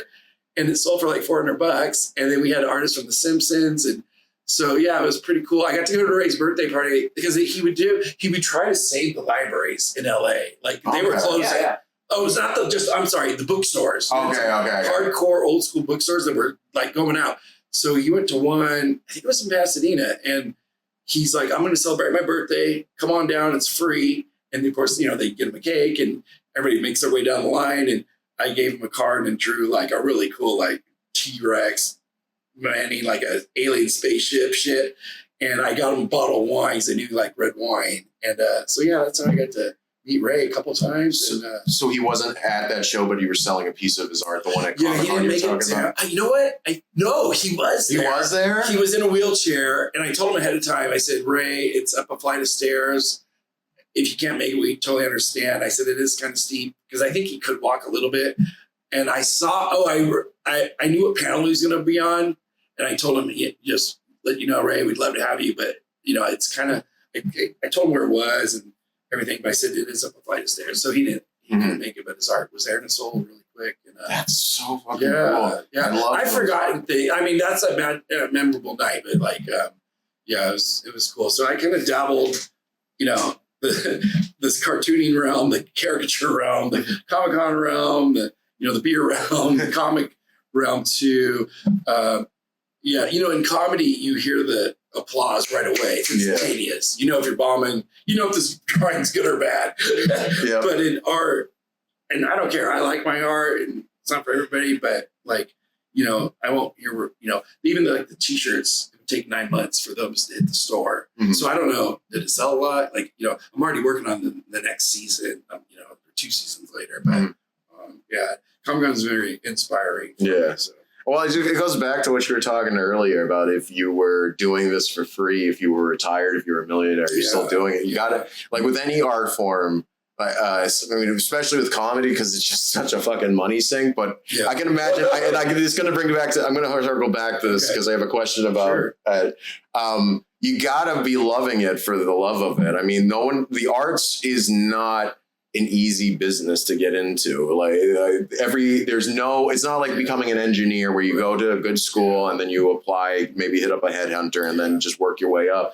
It's just everyone has a different path, and you usually have to have another trade in order to keep living. Yeah. But I wanted to ask you, related to that, what's a harder hustle to keep doing, art or stand-up? I don't know, but there's a lot of similarities. Like as a freelance artist, you're hustling all the time. I never did ads because usually the one job I'm doing is getting me the next one. Somebody's referring me. Yeah. And then sometimes I'm getting bombarded with like 3 projects at once from 3 different people or whatever. And I'll say no to one, but I learned a long time ago, say yes to them all, because this guy's a flake and he won't get to you for another month. So I just say yes to everything. They're very similar. You got to self-promote yourself. It's weird in comedy. I don't know what it is, but my little 2-year career has it's going pretty good. Yeah. And I'm enjoying it. Where in art, sometimes there's some dips and lulls. Mm-hmm. I was lucky enough to work for No Fear full-time, Quicksilver full-time, and Rip Curl full-time.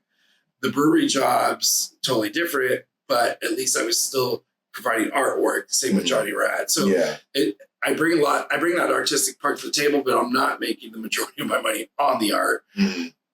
It seems like one year art became too much of a job, meaning like you get a client, they're nitpicking stuff. And I'm like, after a couple changes, I'm over it. I've lost the passion.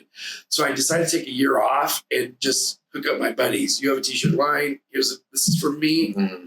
No money. If it sells well, I trust these guys and they paid me.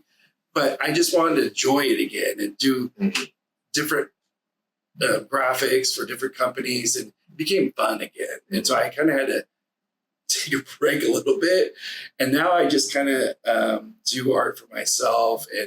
And I have freelance clients as well. But it's a struggle, and you got to hound them for the checks too. Like, no Quicksilver, they weren't always paying me the checks. I'd get them 3 months later. It's like, come on, guys, you needed this artwork yesterday, and I busted it out and got it for you, and now you're gonna pay me 2-3 months later. And that's if they pay you at all. Well, yeah, they did. I don't know if you got screwed. Oh yeah, there's plenty of stories like that. Yeah. Oh yeah. Yeah, because I was telling you guys beforehand about this one time I was doing photography and production assistance work for this one producer who fucking stiffed me. That's not the only guy. There's another acting job I did actually with a previous guest on the podcast. I told you about the scare acting thing. Yeah. So I actually interviewed one of my fellow scare actors. Oh yeah. Yeah. We didn't mention anyone's names, but I was like, I don't fucking care about burning the bridge because this guy's fucking probably running away from collections. But anyway,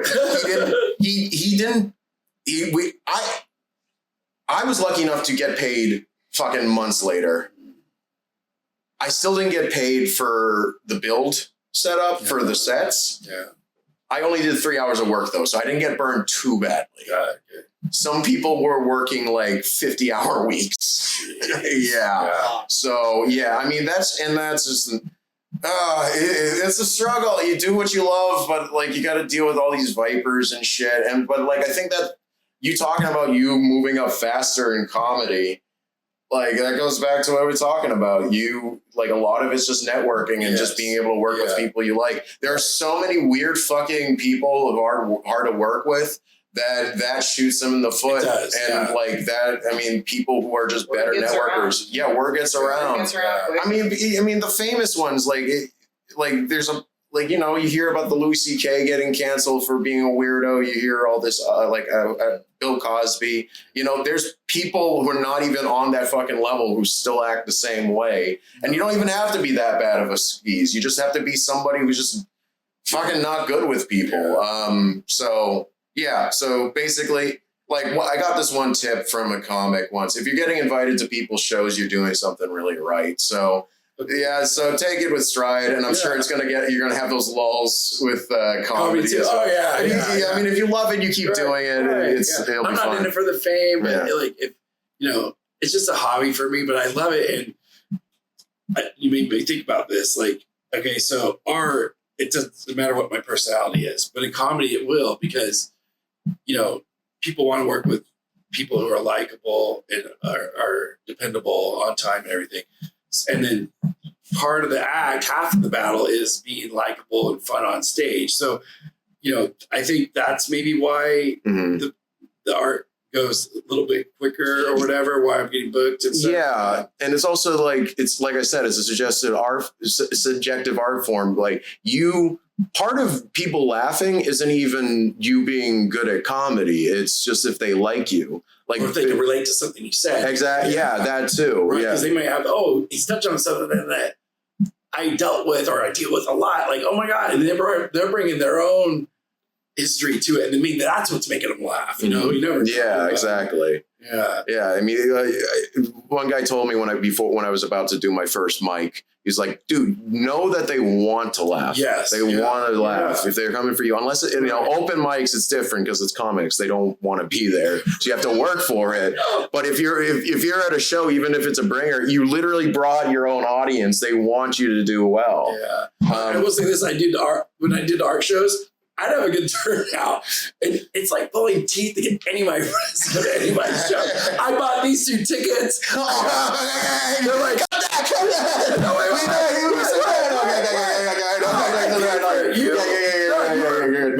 brought my girlfriend. You didn't pay for my ticket. You were bodyguards. I was paying So for bodyguards. I had 5 people there. I knocked out 3. I just need 2 more. I had 9 people show up. So, but yeah, it's. And I get it. And that's why I try to keep it interesting for my friends. Like, hey, LA crew, come see me. I know you saw me maybe a month ago, but I'll do all new jokes and I'll draw a drawing for all of you. And then that gets them to come. So, yeah. Well, next time I produce a show, I'll put. I got you on one of my shows, but next time when I produce future shows, God willing, I get back in the game. Yeah. I'll put you up. I won't have you have to hire bodyguards. If you want to bring bodyguards, I won't be minded, but I try not to do bringers. I don't want to be that type of producer. But there's a couple more things because we are. I mean, I don't care. We're over time. If you guys. I mean, I'm enjoying this. Well, there's definitely 2 things I wanted to hit on. One, Tony, when do you think we could convince you now to get back into the game? Yeah, Tony, you need to. Because and tell me if you don't want to talk about this. Please tell me we don't have to talk about this. And I want you to keep doing it. Yeah, because we have. I mean, I've considered it for sure. It's I don't know. I just feel like because you have done a set. I have. Yeah, for sure. 2. 1. Well, you did 2. One of them was an open. Yeah, one of them was the audition, and the second one was a show. Yeah. Show? Yeah. Okay, good. But obviously. What do you think? This is gonna be a long episode. Really? I got something to say. No, it's just I feel like there's just certain things that gotta go right for me to just. I just feel like it has to just be a good opportunity. Mm-hmm. Like I feel like I just don't want to just go back up there or anything and just be willy-nilly about it. I just like if I do want to eventually give it a shot again for sure. I just want it to be the right opportunity in the right time. Yeah. Okay. And, because we talked about this when you did it. Your first one, we did a very common mistake I see in new comics where you came up with half-formed ideas and not fully structured stuff, which is, you can do that, but that's more like, you should only do that under 2 conditions. One, if you're very experienced and you know what to do, like Jimmy Brogan, he's like, the one of the best crowd work guys in LA, he doesn't go up there as a script, or you go up there planning to bomb at a mic because you're feeling out the jokes. Like if I have a premise or like a rough structure for a bit or a story, I go up there and I see where it happens. But I do that in an open mic where I know it's going to be pulling teeth either way. So fuck it. It's tough because like the open mics is mostly the comics. They're not going to laugh anyway. Yeah. Yeah, it's like a catch-22. And if it makes you feel better, there's one story. I know somebody who did the same mistake, but it went way worse. So this was actually before I moved here at full time. So back in I think it was 2018, I was going through a really rough patch. I told my friend about it who was out here. He's like, hey, why don't you come visit me for a week? Get yourself out of your head. Good. And I fell in love with the place, and I was hanging out with a mutual friend of ours, and he was trying comedy. And he went up, went to this open mic. I forget the venue, but it was somewhere, I think on Sunset Boulevard at some bar. Okay. And he goes up and he didn't have bits planned. And he starts saying, hopefully this is online because I don't want to dox the dude, but he said something like, I think if you should be allowed to say retarded if you say it with a Boston accent. And he tried to do that premise and a bunch of other stuff that wasn't planned. And the comic and I was filming him and I was like, I couldn't help but like cringe. But it got bad because one of the comics in the back started heckling him. I forget what he said, but he was like half jokingly saying like, you broke ass bitch or something like that, shouting it from the back. And it went bad. Like, Mike Mattori was telling, you told me once, like back when he first was coming up, people were fucking mean. And maybe something happened during comics COVID. Were mean to the, like if you were bombing, people, that shit that my friend had to deal with, that was common. And, now like it's still hard to do, but I don't see people bully like that. I think now they want to be part of the show, so like they think it's a conversation. Yeah, because of like the whole TikTok stuff. But I mean, with the caveat that I've heard some like for women, they feel unsafe. But I think it's more like stalkers and people doing jokes they find, crude, or maybe there are definitely predators. So I don't want to poo-poo it, but. With that, I don't see people shouting down comics if they don't think they're funny or good nowadays. I remember going to the Comedy Store in La Jolla.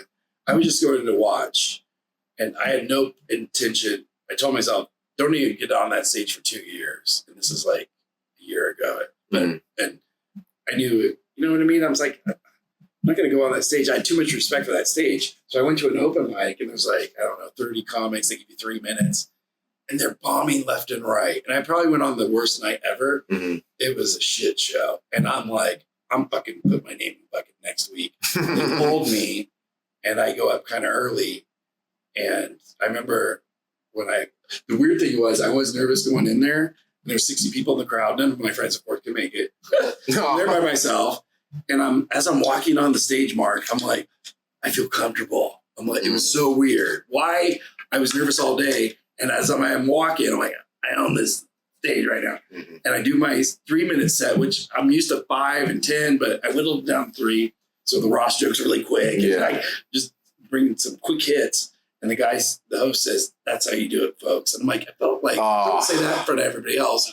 But also, it's kind of cool that the Comedy Store gave me like a little shit. That's awesome. But I don't like sometimes how some clubs will be like, oh, now you suffered through the open mic, now for the real show. And like, it's like, don't do that. Mm-hmm. Like, come on, you're not going to cultivate Mitzi had such a great, how do you say it? Just, she was developing everybody. And like, if you're bashing people, especially for the first time, if somebody bashed me the first night, I probably would have never done it again. Mm-hmm. But once you get that laugh, I remember being on stage for the first time going, I thought it was a one-off. I'm like, I'm driving an hour out of town. No one's going to see me. This probably doesn't exist. It just do it, get out. But while I'm on stage, just getting laughs. I'm like, oh shit, I'm telling myself, I'm doing this a lot. Like I knew, I loved it. You got the bug. Don't get me wrong, I bombed, and it's good to bomb. It's all part of the process. Yeah. Which is why, dude, you doing that, it means you're a comic and you should go back. Yeah, what you did at once, you're a comic. That same night, I'm like, it's almost like what percentage of the population is comedy? 0.001. I don't even know. Like, it's not 1%. It's like less. Yeah. I don't even know what it is, but like somebody says, oh, there's probably like 500 really, really good comics out there. But there's other people like us that are, you know, I don't know how many comics. There's a lot now because, you mentioned COVID. COVID did inspire a lot of people to get into it because they're watching it a lot. Well, I could do this. We were all kind of looking for other hobbies to do during that time. So they got an influx. There's a lot of comics. Not all bad comics too, but, you know, just do your thing, find your voice, have fun with it. Just have fun, Tony. Like, I applied to 2, I left a shitty job. And then a week later, I'm on the stage ripping on that place. So I had 2 interviews prior to that at 2 pretty well-esteemed breweries in town. Mm-hmm. And they were just pretentious. And going into it, my buddy's like, I don't know, Matt. You might not fit in. They're real pretentious and stuck up. And I don't even know the other one. I forgot. I didn't get the job. And I'm funny during the interview and everything. After that mic, the following week, I had 2 more interviews. And I got both those jobs at a brewery and a bar. You know, because the bar was just like part-time. Yeah. But I'm like, and I attributed that confidence I gained during the stage. And then now at the restaurant, people will say, oh, you're a comic? And I just start doing my set. And then I just, you know, so it just, it's cool because doesn't matter if we're famous or not, we're part of that. It's an art form. Yeah. We're part of it. And it's fun. I have the most fun hanging out with you guys and hanging out before the show and after the show is the funniest things. The show's funny. Like I've laughed so hard hanging out with you guys and Mike and just the San Diego comics, the LA comics. Just it's a good time. It's almost like there's a camaraderie there amongst the cool people and a community. And that's what really drew me to it originally. It was just that community. Mm-hmm. How we're all just trying to do the same thing. And it really is just that simple. We're all trying to do the same thing, and that's just make people laugh. Yeah. And I really do. I do want to make that return. But like I said, it's just a good. It just has to be. Everything has to just fall in the right place. For just that will come though, because I'm not. You know, don't put it in your head like because I used to have a sketchbook, and each drawing I was trying to outdo the last one, and as the sketchbook went on. The drawings were so tight at the end. It's like, Matt, you're not being loose. Like, so it's almost like going to the open mics.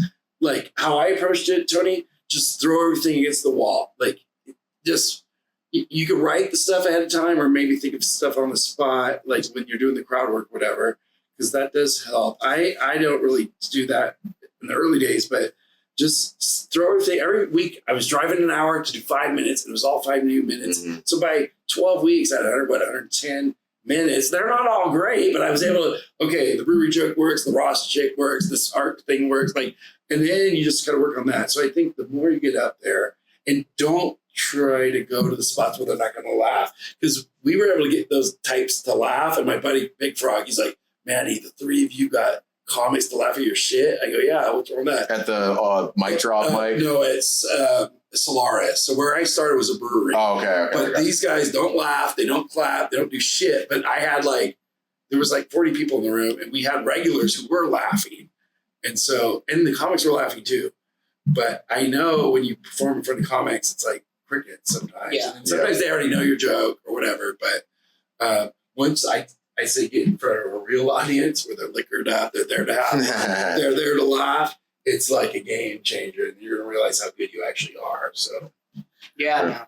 And then just part of it too is just getting out of my own head. Yeah, essentially, because that's like a big, and that's just a problem I've always kind of dealt with. You know, it's just this will be a way to combat that. Yes. And a lot of people don't have that, Tony. The fact that you already did it, that puts you not everybody's born to be a comic or wants to be a comic. A lot of people fear it. Oh, I wish I could do it. So. Like even at my job, I want to do a day where it's just like, hey, 6 or 7 of us, people who have never done it before, we're just going to watch each other, help each other, and there's going to be no audience. And they're going to get the confidence that maybe to go out to an open mic, you know. So, I think it'll be sooner rather than later. Okay. Yeah. Awesome. But, definitely. But this has helped me a little bit. Awesome. So I've been doing it 2 years. Yeah. The last time I was on And I write the shit on my hands in the ink, right? Because I don't always do the same order. Like I have a lot more jokes that I'm going to be doing in the 7-minute or the 10-minute deal, but I do them out of order, just keep it fresh. Or I got, this will be a good connector or whatever. But the other night we were supposed to be at Yellow Door and that got canceled. So we were able to bring the show to Night Parade where I used to put on shows and I used to work there at the brewery. So as the day's going on, I get there real early. I help set up and then I'm talking to people and I'm like thinking back of when I worked there. Like I definitely do brewery jokes, but then I had this jersey on. I remember as a kid in Little League, I was number one. I was the worst kid on the team, so it's funny. I didn't pick it because I thought I was number one. I knew that I was not good, but that's the only jersey that fit me. So now it's a pain in the ass. I'm number one. That's good. I go up to the plate. The parents of my teammates, shit, it's Lawrence kid again. Come on, Matt. I got women yelling at me, hit the ball, Matt, hit the ball. My mom and dad can't deal with it. They're talking, hey, can you keep it down? It's like 7 years. Done Jesus Christ. So my mom and dad go to the other side to sit with the opposing team's parents, right? And so I walk into the dugout after I struck out for the 19th time. Matt, how come your parents are over there sitting with the other team? Because your parents are dickheads, that's why. So anyways, I told that story, and I never did it on stage before, and I had other stories where my dad's using me as a mule to sneak in 2 cold beers into Jack Murphy Stadium as a 7-year-old. He gives me the bag of a brown bag, 2 cold ass beers that are about ready to rip through the bag. Popcorn and peanuts. I get escorted to a different line. He's already fucking in the stadium. He's already inside. I'm 7. Usually I go with my mom and dad. As I left the house, my mom was like, don't go far from your dad. 'Cause this is when people get kidnapped and shit. So anyways, I get in the line. Security's there. The woman in front of me, because they're going to check my bag. That's why I'm in there. The sheriff was there. The police officers were there. And the red jacketed people. This is 1982. So the woman in front of me gets busted for marijuana, gets handcuffed and taken away. So now I'm there and I'm smart enough to hoist up the bag because they're about ready to rip the cold beers, right? So the woman takes the popcorn, looks and sees the peanuts. You're good to go. And my heart was racing the whole time. So I didn't rat my dad out until 10 years later when he made me bad. I said, hey, Mom, in 1982, Dad took me. I was a kid, blah, blah, blah. He's inside, I'm outside. What the hell? She was so mad. And then I brought it back up a year ago because I think it's funny. This is what my dad says. Well, that's what kids are for. So I was brought into this world to be a beer mule at Jack Murphy Stadium for a Padre game. So he could save $8 To be in his defense, it was a Padres game, so you don't want to be sober for that. True.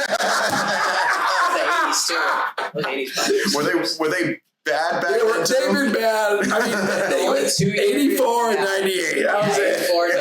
This is 2 years before 84. So, oh my God. My brother says this. He doesn't even like baseball. Well, I want to take our little nephew Parker to a game this year. I go, no, you're not. He's going to load up Parker in cargo shorts with a bunch of IPAs in his, like, waddling into the game. Let me see your hat, kid. Tape a joint and So what I meant to say, that was the first time ever I didn't write a set in my hand, and I didn't even know what the next joke was. Like, I did the brewery stuff, introduced myself, and then I just kind of went with the flow. And somebody yelled out something, I remember going to the Padre game. I do another joke about the Padres, and I went on for like 12 minutes, and that's the first time ever I didn't use the crutch. Usually I have it pretty good, but halfway through the set, I have to glance, and I'll say, I'm looking at my Palm Pilot. That gets a laugh. I don't do it trying to get that cheap laugh, but that was the first time ever I had no hands. So, yeah. So it was cool because I liked that because I was riffing off the crowd. I was making fun of the artwork and my artwork and whatever. But, this is funny. So to bash them, Yellow Door told us, hey, as long as you guys sell 5 tickets, we're going to do this show. Because it's almost like it's a paint and sip. So it's a little pricey, but they're doing a comedy show as well. So I'm like, oh my God, I finally get into the Yellow Door, but even though I have to come in through the back door, they approached my friend Jill. They said, hey, Jill, we like what you're doing. Come on down to San Diego and do it. And I couldn't be on the first one with her, and they canceled it because she only sold 4 tickets, but they canceled it 6 days out. That type of stuff, Friday, Saturday, that's when the tickets get sold. Exactly. So they cancel it. I'm like, geez. So then I'm thinking, okay, she's got me now. I'm from San Diego. I'm an artist like her, and we're really going to rally and get this thing going. That's why we did the March Madness stuff. Mm-hmm. So I spend $200 on prizes. I'm promoting the thing. I made flyers. I'm putting colored flyers around town. And then, again, 4 tickets are sold 7 days out, and they canceled the show. So I was pissed. So then I scrambled. We were going to do it at Johnny Rad's, but we got it to be at Night Parade. We had 14 people show up, to do the artwork. And at that point, we're like, we're not even going to charge them. Like, just come on down. And so, we could have had like 8 or something down there, whatever. Everybody stayed an extra hour. So they were there for 3 hours buying beer. And my buddy who owns a fried up catfish booth, they were there as well. So I get up on stage. I'm like, hey, get the hush puppies for $9. Get the Matty slice special for 20. And I said, speaking of catfish, Yellow Door fucking catfished us. So I rip on them. And yeah, bad move by them. And I'm no longer supporting them. So that's the story. I like Marty. He lives in LA. I think he had nothing to do with it. Okay. He's tight with Dominic, but yeah, bad move. They call him Yellow Door because they're afraid of green money. That's good. We can end it on that if you want. Yeah. Well, I want to do one. I want to try something. Yeah. All right. But I've been holding this piss in. Okay. You want to go? Time out. We'll time it. Okay. All right. So we're gonna end off the episode with a little game. Yes. Go around the room and ask best comic book movie, favorite comic book movie, and worst comic book movie, given the topic of all the comic stuff. So best and worst? Best and worst. Best and worst. Are we starting with me? Yeah, why not? Yeah. Worst. There's a lot. There's a lot in the running. Yeah, there is. There's a lot in the running for the worst. Just movies, right? Yeah. Okay. Yeah. I don't know, because I know like Marvel and them have like the TV shows. And shit. Yeah. That's technically part of that cinematic universe or whatever. Yeah. Okay. Dude, it's weird. I was thinking about this the other day. Now they expect you to watch the shows. Because if we're doing that, it would be She-Hulk. She-Hulk would take the kick. That was terrible. I heard it was bad. It was really bad. Okay, but if we're talking about just movies, the worst, probably the really bad remake of Fantastic Four that came out in like 2015. It had like Miles Teller was in it. Michael B. Jordan was with great Oscar winner Michael B. Jordan. By the way. Kate Mara. She was House of Cards. She was in House of Cards. That's the only thing I know. I don't know that one. House of Cards. She was also in Iron Man too. She was, yeah. Yeah, right. But she was only on for like a minute. Anyway, but that movie was. It was really bad. I just couldn't do it. Doesn't he have his own Snyder cut of that? Like, wasn't he railroaded by the studios and he went crazy on Twitter? He's like, if fucking Fox let me do what I wanted to, this movie would have been great. That's what they always say. I gotta fight. That one's up there for sure. Okay, that should have been good because everyone in that movie was fucking amazing. Everybody in that movie were all great. Yeah, it sounds like a good cast. And it was a really good cast, but the movie was just so. Who was the thing? Yeah, I was about to ask. Who was the thing? Wait. Oh shit! It's okay. You guys have your phones. my computer devices are being used for recording. Fan 4 stick. That's what because they try to be cool and put the 4 in one of the A's in Fantastic. Yeah, I remember that. Yeah. It was really bad. Oh yeah, yeah. It was just they tried to like do that. It was weird. But so who was the thing? Oh, it wasn't even I don't know how. It's this guy named Jamie Bell. I don't know. He doesn't look like he'd be the Ben. You know? Yeah. He's got to be like a stocky guy. Well, I think they just made him into. Oh, he's married to Kate Mara. It's Kate Mara's husband. Oh. Loves Kate Mara. Again, the lady that played Sue. Yeah. So yeah, there was that. But anyway, that's probably the worst one I've ever seen. Okay, best one or favorite one? Best one or favorite? Again, that's a tough one. There's so many good ones. I mean, there's many that are in the running for sure. I mean, Dark Knight, obviously, that's just amazing. I I was a big fan. The new Superman movie was just I love fantastic. that. I mean, The latest one? yeah, I mean that's like watching a comic book Okay. essentially. That's Yeah. basically what it was like watching. That's up there. Yeah, honestly, it's The Dark Knight. Spider-Man: No Way Home. I mean, that was great. I mean, yeah, it was fan service or whatever, and whether they think that was good fan service or bad fan service doesn't really matter. But you managed to get 3 Titans. You managed to get Andrew Garfield, Tobey Maguire, and Tom Holland on the same screen. That was a very All cool. 3 eras of Spider-Man that everyone grew up with. It appealed to the millennials. It appealed to the Gen X, Z. It appealed to Gen Alpha. It appealed to everybody. And X. And the Gen X. No. One of my uncles, he's a huge comic guy. Always been. So you and him would definitely get along. You guys are Gen X. You guys are definitely. You guys probably have very similar childhoods. Let me know when he's down in LA. Yeah, we'll get him on the pod. We'll do this live from Bob's Soup Boy. Yeah. So yeah, I think it's in the running for those 3. I mean, the Nolan the Nolan Batman, that kind of scales the thing of like crime thriller and superhero. Yeah. Because like a lot of people consider The Dark Knight a crime thriller, which it is. It is a crime thriller, 100%.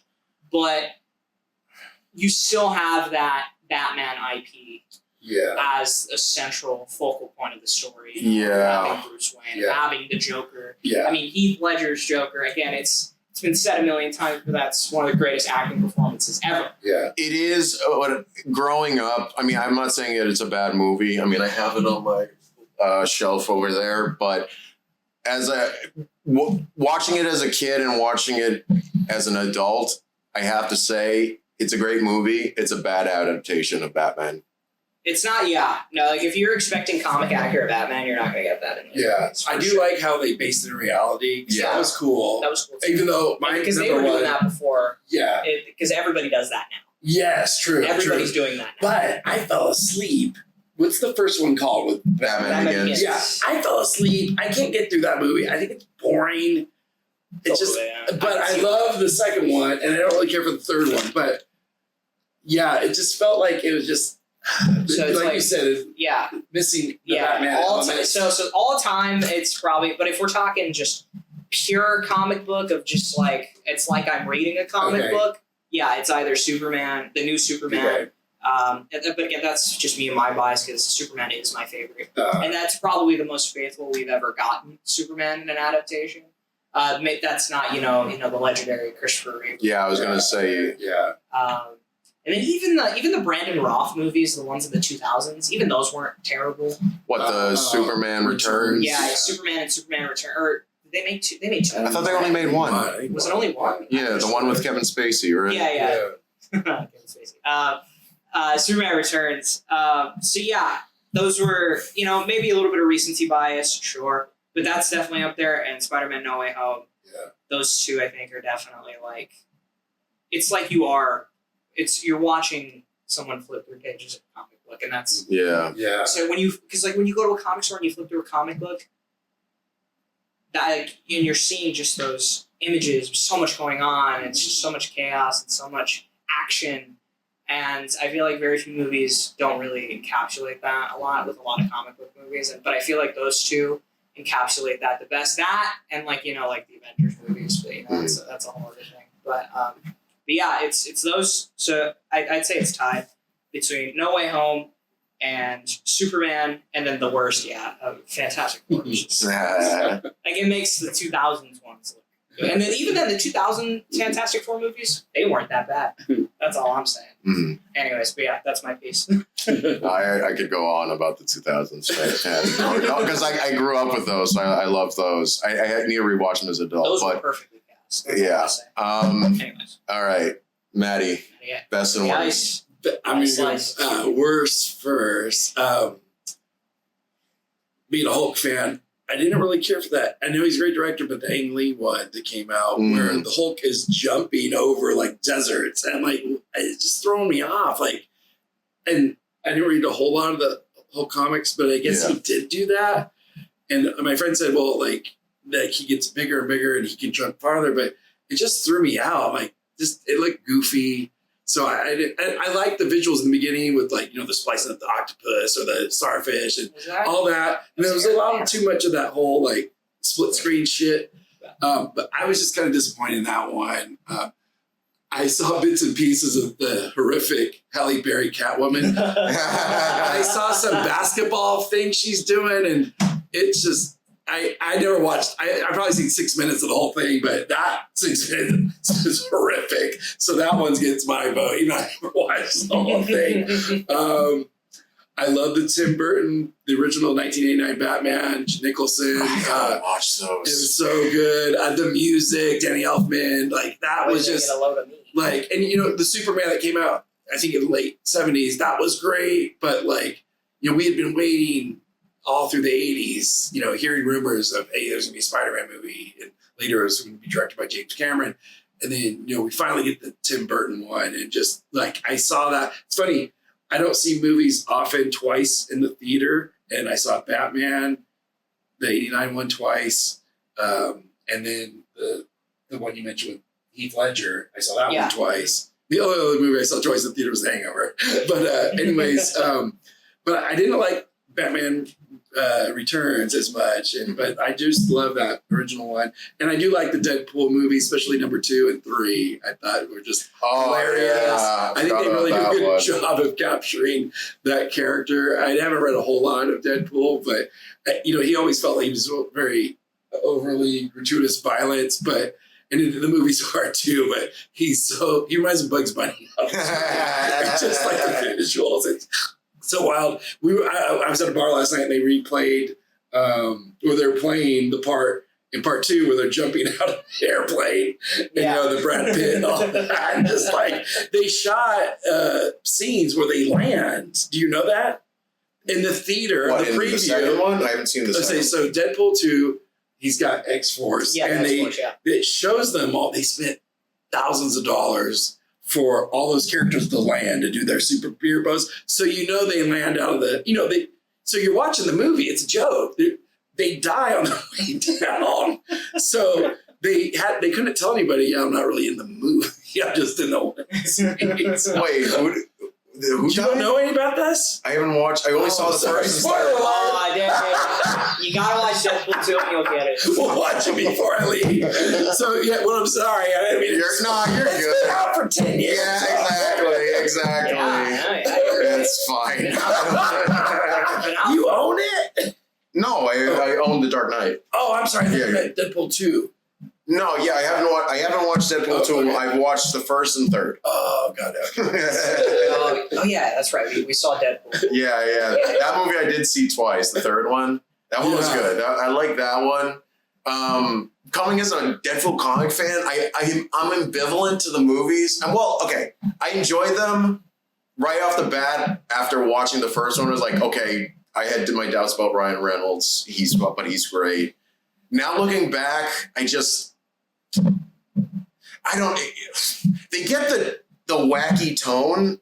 They definitely go over it, but I feel like they don't take him seriously enough as a character, but I think I've heard that the second movie it does a better job with that, because I read the comics, not even just the one-time events with Deadpool. Like there were arcs where there was a multi-arc thing where he was trying to kill himself because he realized he hates himself so much. So and he would do outrageous shit. Like the best way he could kill himself, he thought of, was to buy a nuke.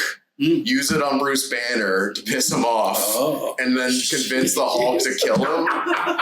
And he does it. He gets within an inch of him killing him, but then Bruce Banner brings his reanimating corpse to a mental asylum. So there's a whole arc of him getting psychoanalyzed, and the comics, and plus the voice I always heard in my head for him wasn't Ryan Reynolds. It was have you played Ultimate Alliance, the video game? He's got a similar intonation, but it's a higher pitch. And the references can get dated easily in those movies. True. Yeah. And I don't know. I feel like Ryan Reynolds did a good job but I feel like you need a higher pitch for what I think Deadpool sounds like. But that's my own bias. The movies are great. They're definitely Wolverine and Deadpool fucking revitalized the movie industry that summer. Oh yeah. Yeah. The team up was so cool and funny. I was laughing out loud at that, movie. Yeah. You brought up the actors, like, when you hear who's going to play who, I was like, Tobey Maguire, what? He's going to make a horrible Spider-Man. He did a great job.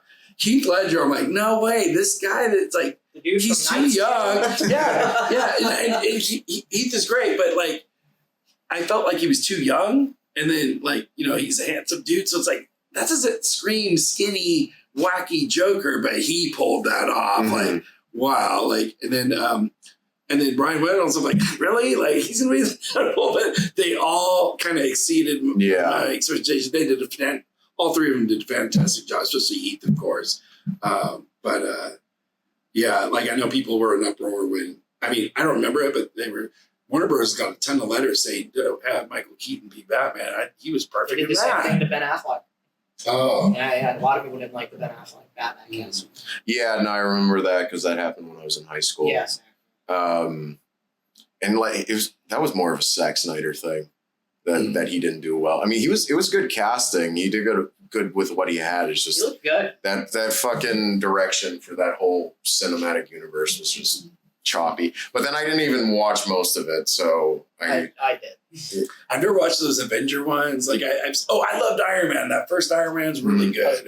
He does a great job in that. Like, and the special effects and that was a killer movie too. Yep. But I never got into all the Captain America. Like they're all teaming up. I love that stuff. Okay, I gotta check it out. I just missed all that. So worst one would be Catwoman. Yes. And best one would be Michael Keaton's Batman. 1989 Batman. Batman. 89. Yeah, Cool. 89. Yeah, I just love the music. And Watchmen was great too. I saw that. That's a good one. Yeah. The worst comic book movie was definitely The Hangover. I gotta try this joke when I heard you said that it's on The Hangover twice. They get their superpowers from all the booze. You got the great little, naked villain, Dr. Chow.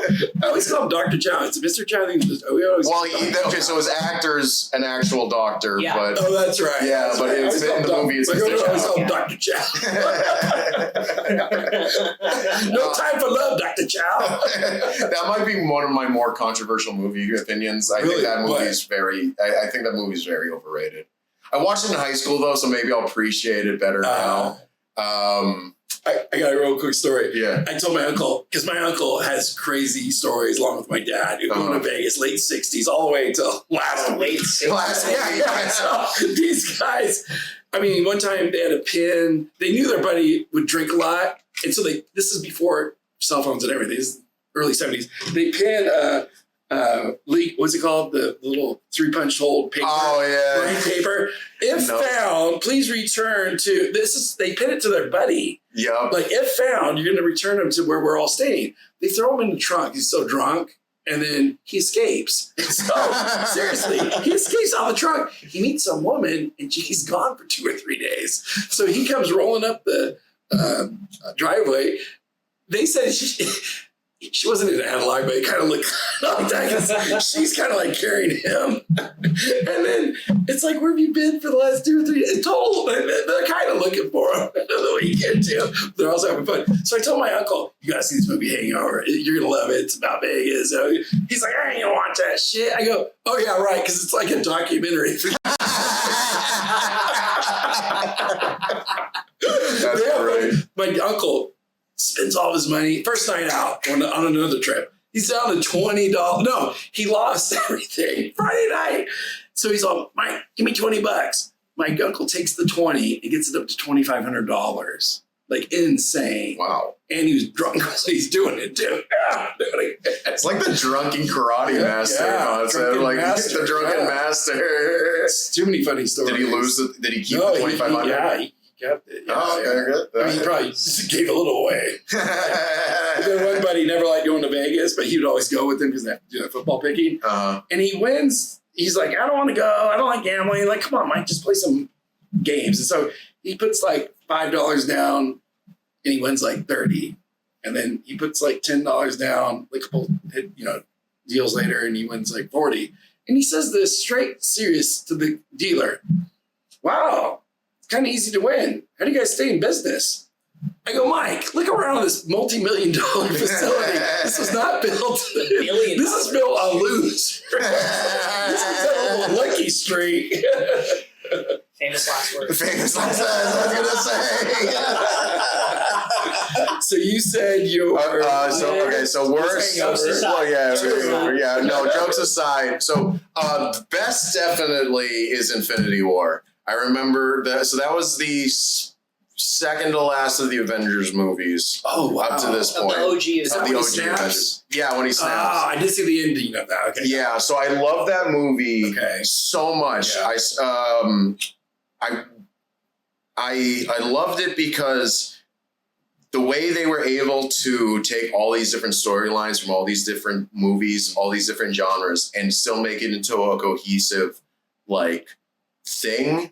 Because one of the growing up, the joke was the third movie always sucks. Yep. Yeah. Especially was for comic book movies. That's a little foreshadowing. It's Superman 3 and 4. Yeah. And one of the problems with that is they always try to add too many characters. Yeah. With Infinity War, they were able to pull it off because they did this genius thing of making the villain the main character of the movie, arguably. Thanos is the main character. Okay. So he was able to bring all these different story threads together. And it was subversive to the genre because it's always the good guys win. The villain wins, and you could also argue he was never the villain to begin with. So just me, and I love that. And, I was going through a tough time right then, and, I kind of had this spiritual experience by seeing all these people try to do the right thing and still fail. I felt that way in my life, and it finally hit me what the whole Spider-Man quote, with great power comes with great responsibility. Before, I thought it always meant if you have power, you have the duty to protect people without it. And that's part of it. That's one interpretation, but growing up now, I see it also can mean if you have power to do something and you don't get what you think you deserve from your good deed, taking that responsibility is still something you have to do. So yeah, I love that movie. I watched it I forget how many times I saw it in theaters, but I watched it, I pirated it so many times before it even got out. I was watching this 360 pixel cracked version off of Daily Video or something. And I watched that 8 times over and over. But for worst, it'd have to be either X-Men: The Last Stand or Spider-Man 3 of the Tobey Maguire movies. Oh yeah, that's a bad spot. Yeah. I know there's worse ones out there. They dropped the ball within that trilogy. Right? Well, oh yeah, definitely. But the thing is, I haven't watched I know Madam Web is probably the worst ever. Oh god. Yeah. I've seen the trailer, and if the trailer's bad, then the movie's fucking terrible. If they can't make the trailer look good, then the movie's gonna be fucking shit. Right. Things about that. Yeah. So, but I'm only gonna say one of those. I'm gonna choose one of those two because those are just the only ones I've seen. Sure. Yeah. I don't try to watch bad movies usually. Yeah, me neither. Yeah. I probably have to say.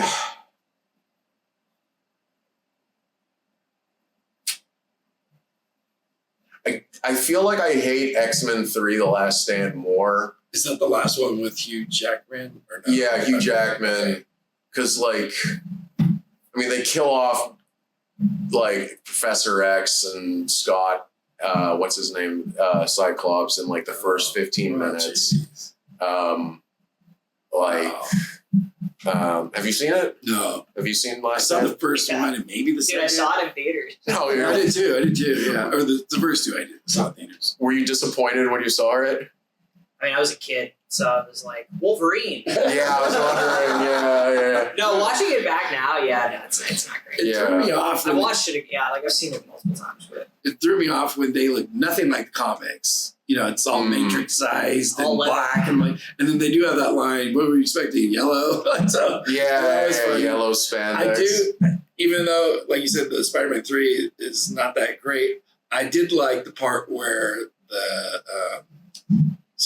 Hobgoblin teams up with him because that felt like a comic book, like the whole team up stuff. It's a brief, but I'm like, this is like a comic. Like that's the first time I think I ever said that looks like a comic book, even though it's not that great. Yeah. I think I've only seen X-Men Last Stand when I was a kid, but I did see Spider-Man 3 when it was re-released. So I'm going to say Spider-Man 3 is the worst comic book movie, or at least my least favorite. Because I saw it as a kid and I didn't like it, and I saw it as an adult and I still like it. And I saw it as an adult as high out of my fucking mind. So if I'm high and like this is still shit, then it's definitely a bad movie. And then they did make another Hulk. It felt like they were making Hulks like every 2 years. Like now the origin story again with Edward Norton, and that one was better. I felt. And then they introduced the other Marc guy, Hulk, and I'm like, I don't know. I don't think they can really do Hulk. They need to stick to the TV version. Oh, did you not? Do you know the agreement that Universal has with Marvel? No, it's Yeah, so. You know. All I just know is that it's like they own Universal owns Hulk. They own the movie rights to Hulk, and they also own the theme park rights to Marvel. Okay. Oh yeah, So that's why that's why we don't have a Hulk movie, because Universal doesn't want to make a Hulk. Yeah, so that's why, and that's also why we always keep getting Hulk. Yeah. Well, that's why we always keep getting Hulk stuff, characters in shows, in movies. But you can't title a movie The Incredible Hulk because Universal owns the rights to the movie distribution. Yeah. Oh. So that's why you only had one Incredible Hulk movie in the whole Avengers, because that was a joint venture between Marvel Studios and Universal. But since they don't want to share it anymore the same way they have to with Sony, then they just, it's like, they can use Hulk, but he can't be in the title. Got it. Yeah. That's why he never gets a movie. So there's hang on, how does it work? I don't even know.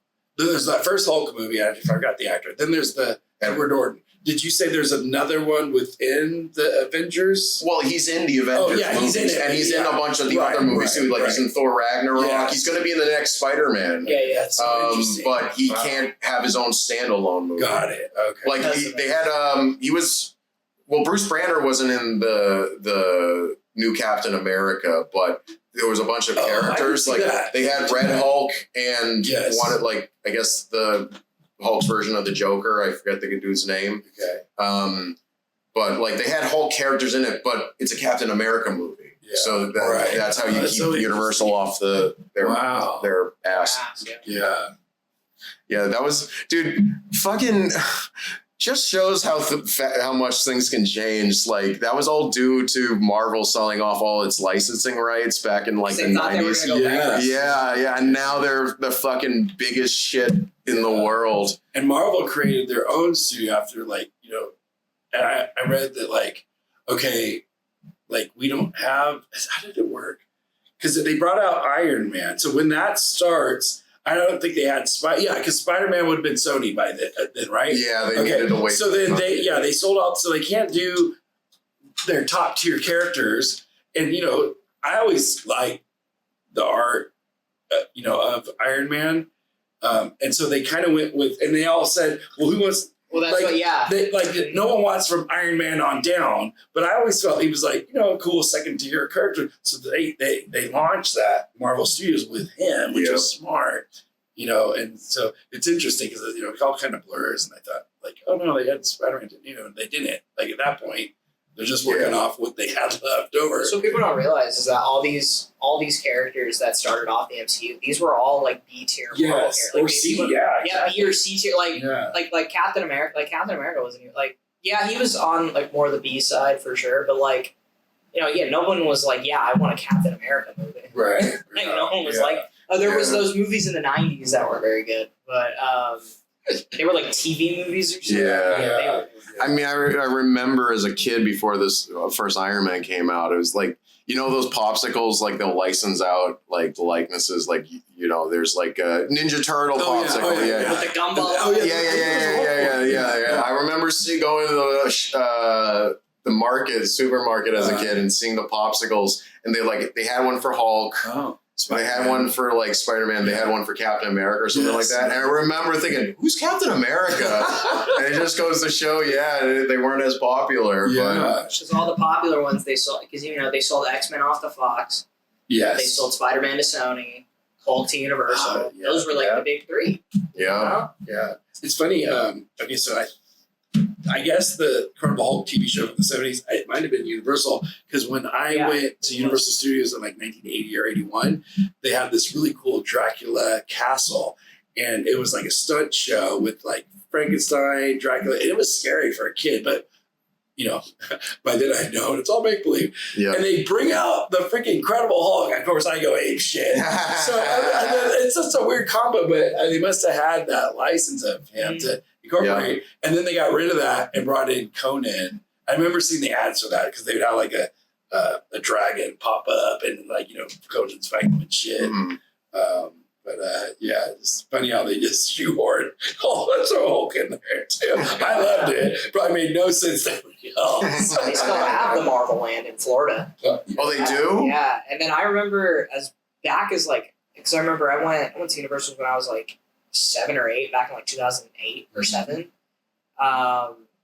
We were out there, and I remember we were at Universal Studios, and I remember they have like the people that like walk around and take pictures with. I took a picture with like the X-Men like at Universal Studios. I posted like Storm, Cyclops, Wolverine. IP is a weird beast. I mean, it's kind of non-related, but I like Lord of the Rings is owned by New Line, maybe New. But they're owned by one company, and they have the movie licenses, but all the video games, like the licenses, the books are up for grabs.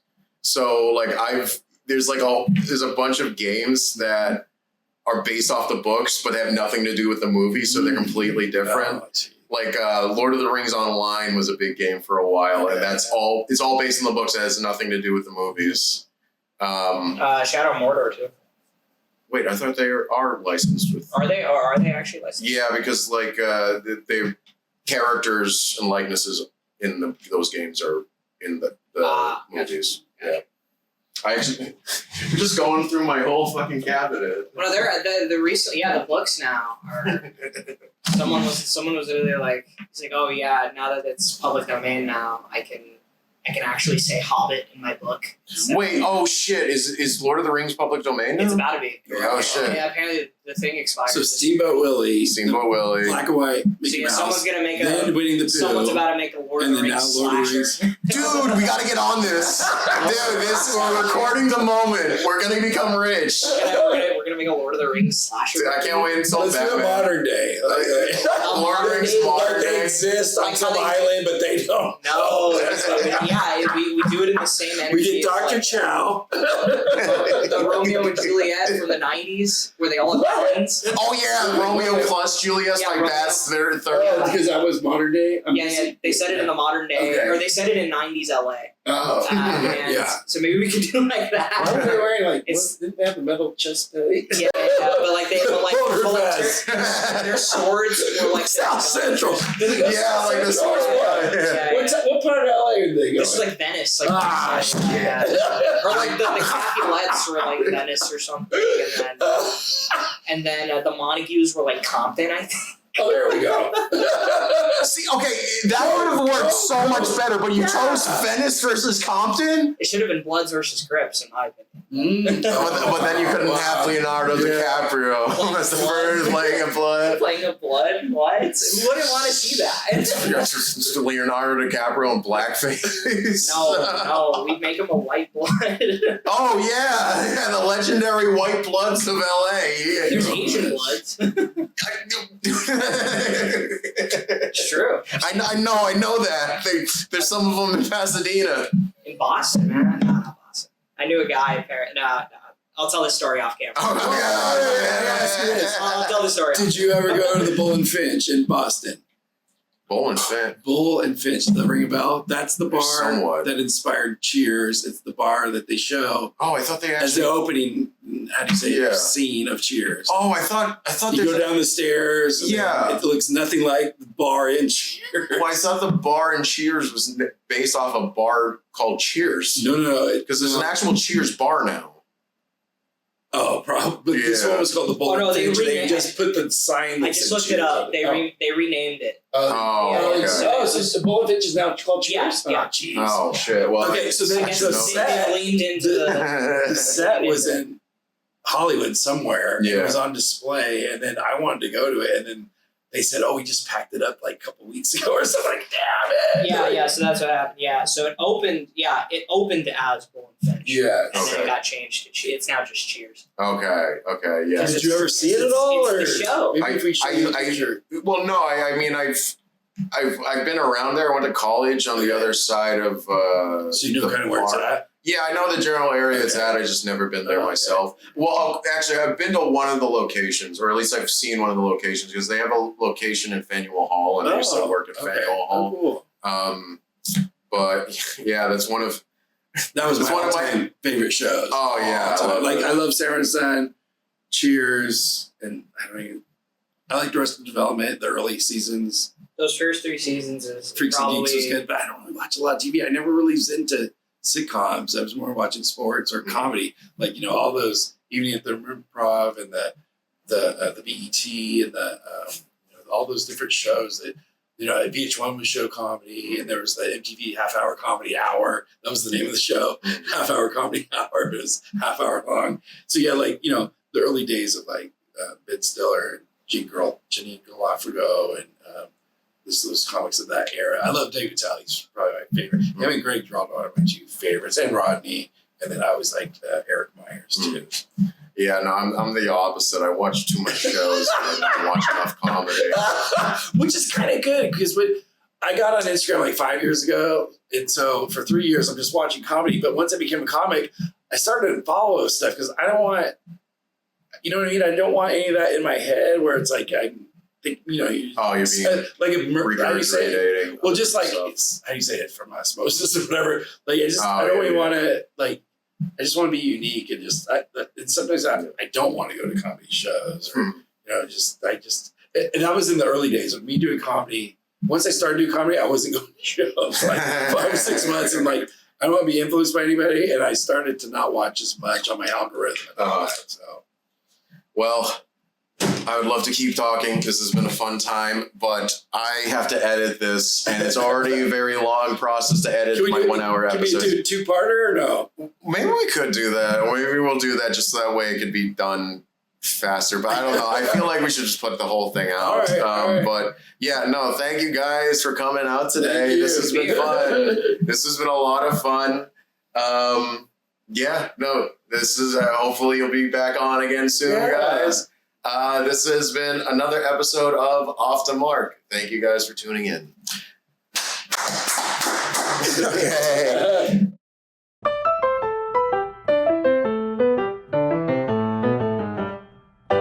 Thank you, everyone, for listening to this episode of Off the Mark. Please follow me on all my socials on Instagram, TikTok. The handle for my TikTok is Marc Tyrrell Comedy, all one word, MarcTyrrell Comedy. And I have 2 Instagram accounts. One is my main, that's just MarC.Tyrrell, and the other one is my comedy account, which is same as my TikTok. Be sure to like and subscribe, share it with your friends. That stuff helps like you wouldn't believe. Thank you so much, and I look forward to seeing you in the next episode.